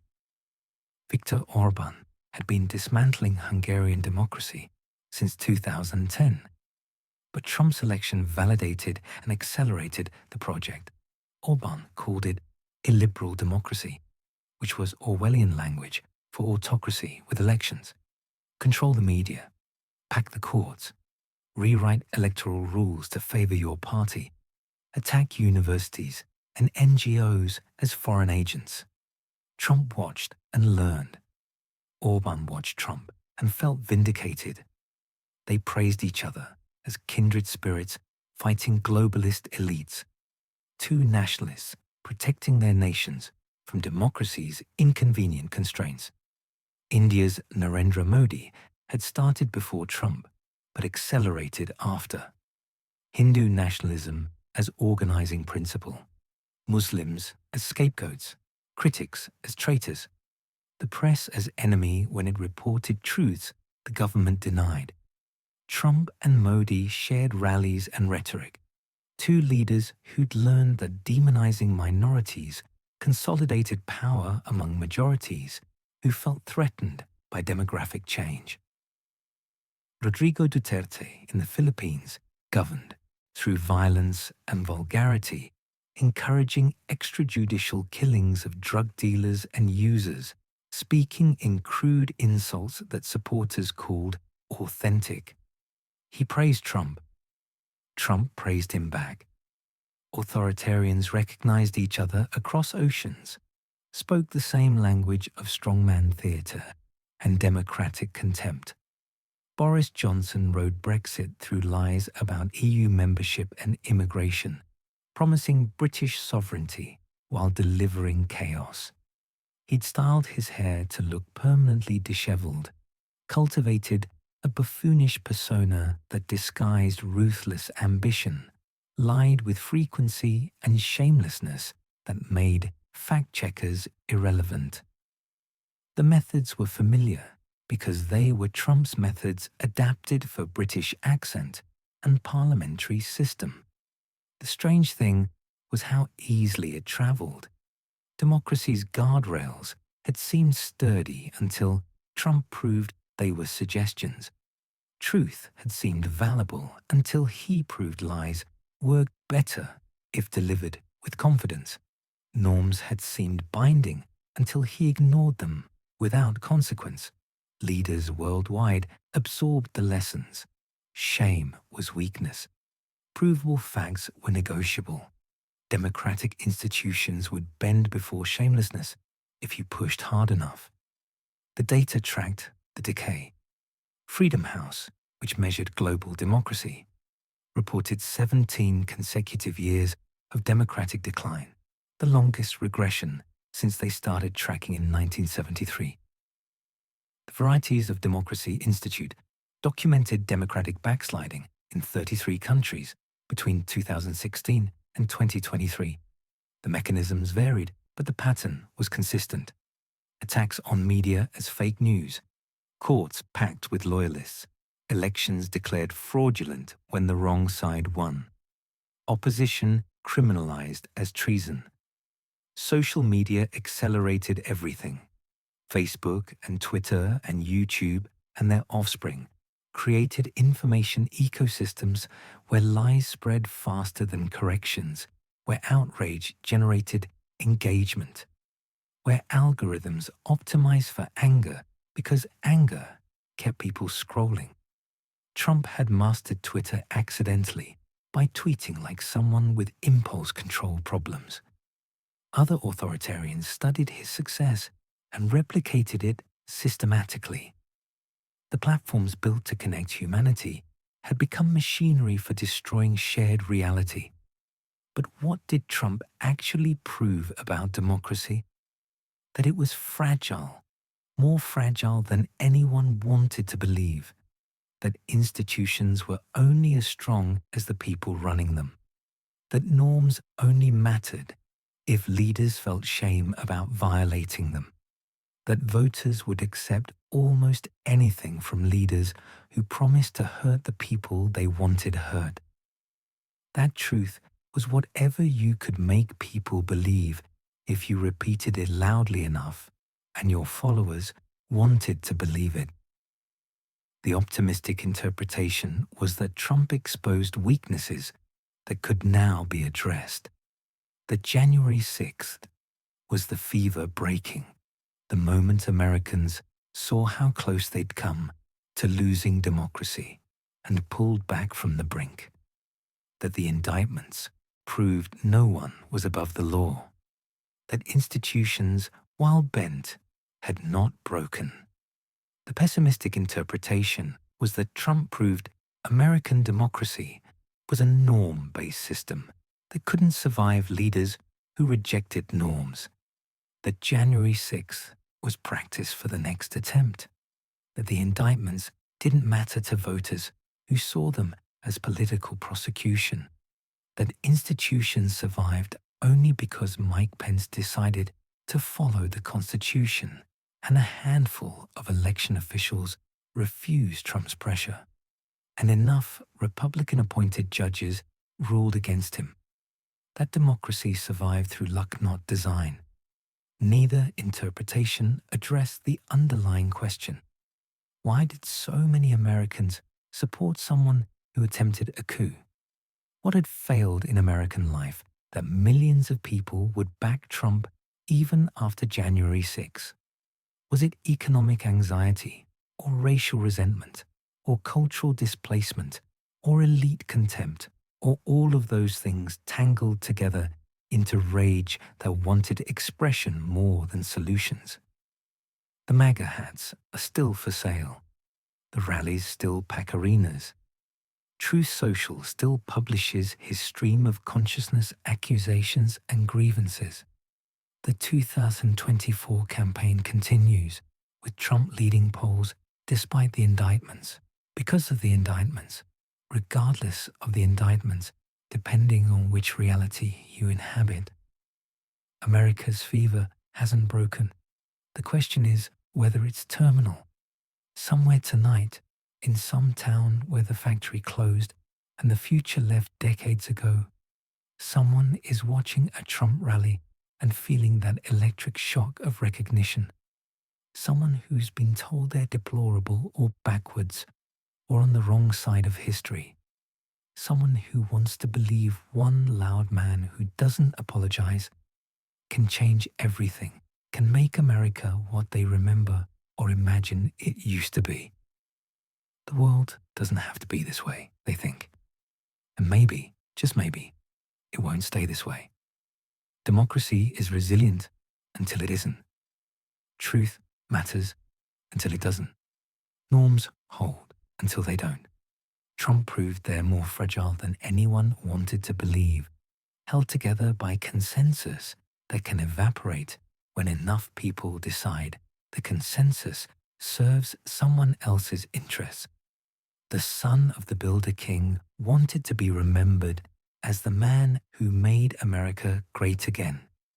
He'll be remembered as the man who proved American democracy could nearly end not through invasion or depression, but through one person's ego and millions of people's willingness to follow him past every guardrail into chaos. Whether democracy survives its encounter with Trump remains unwritten. The fever persists, the division deepens, and somewhere in America, someone is discovering Trump for the first time and finding in him permission to say what they've been thinking, to hate who they've been hating, to believe the system that failed them deserves to burn. Good evening, and welcome to Bedtime Biographies. Sleep well.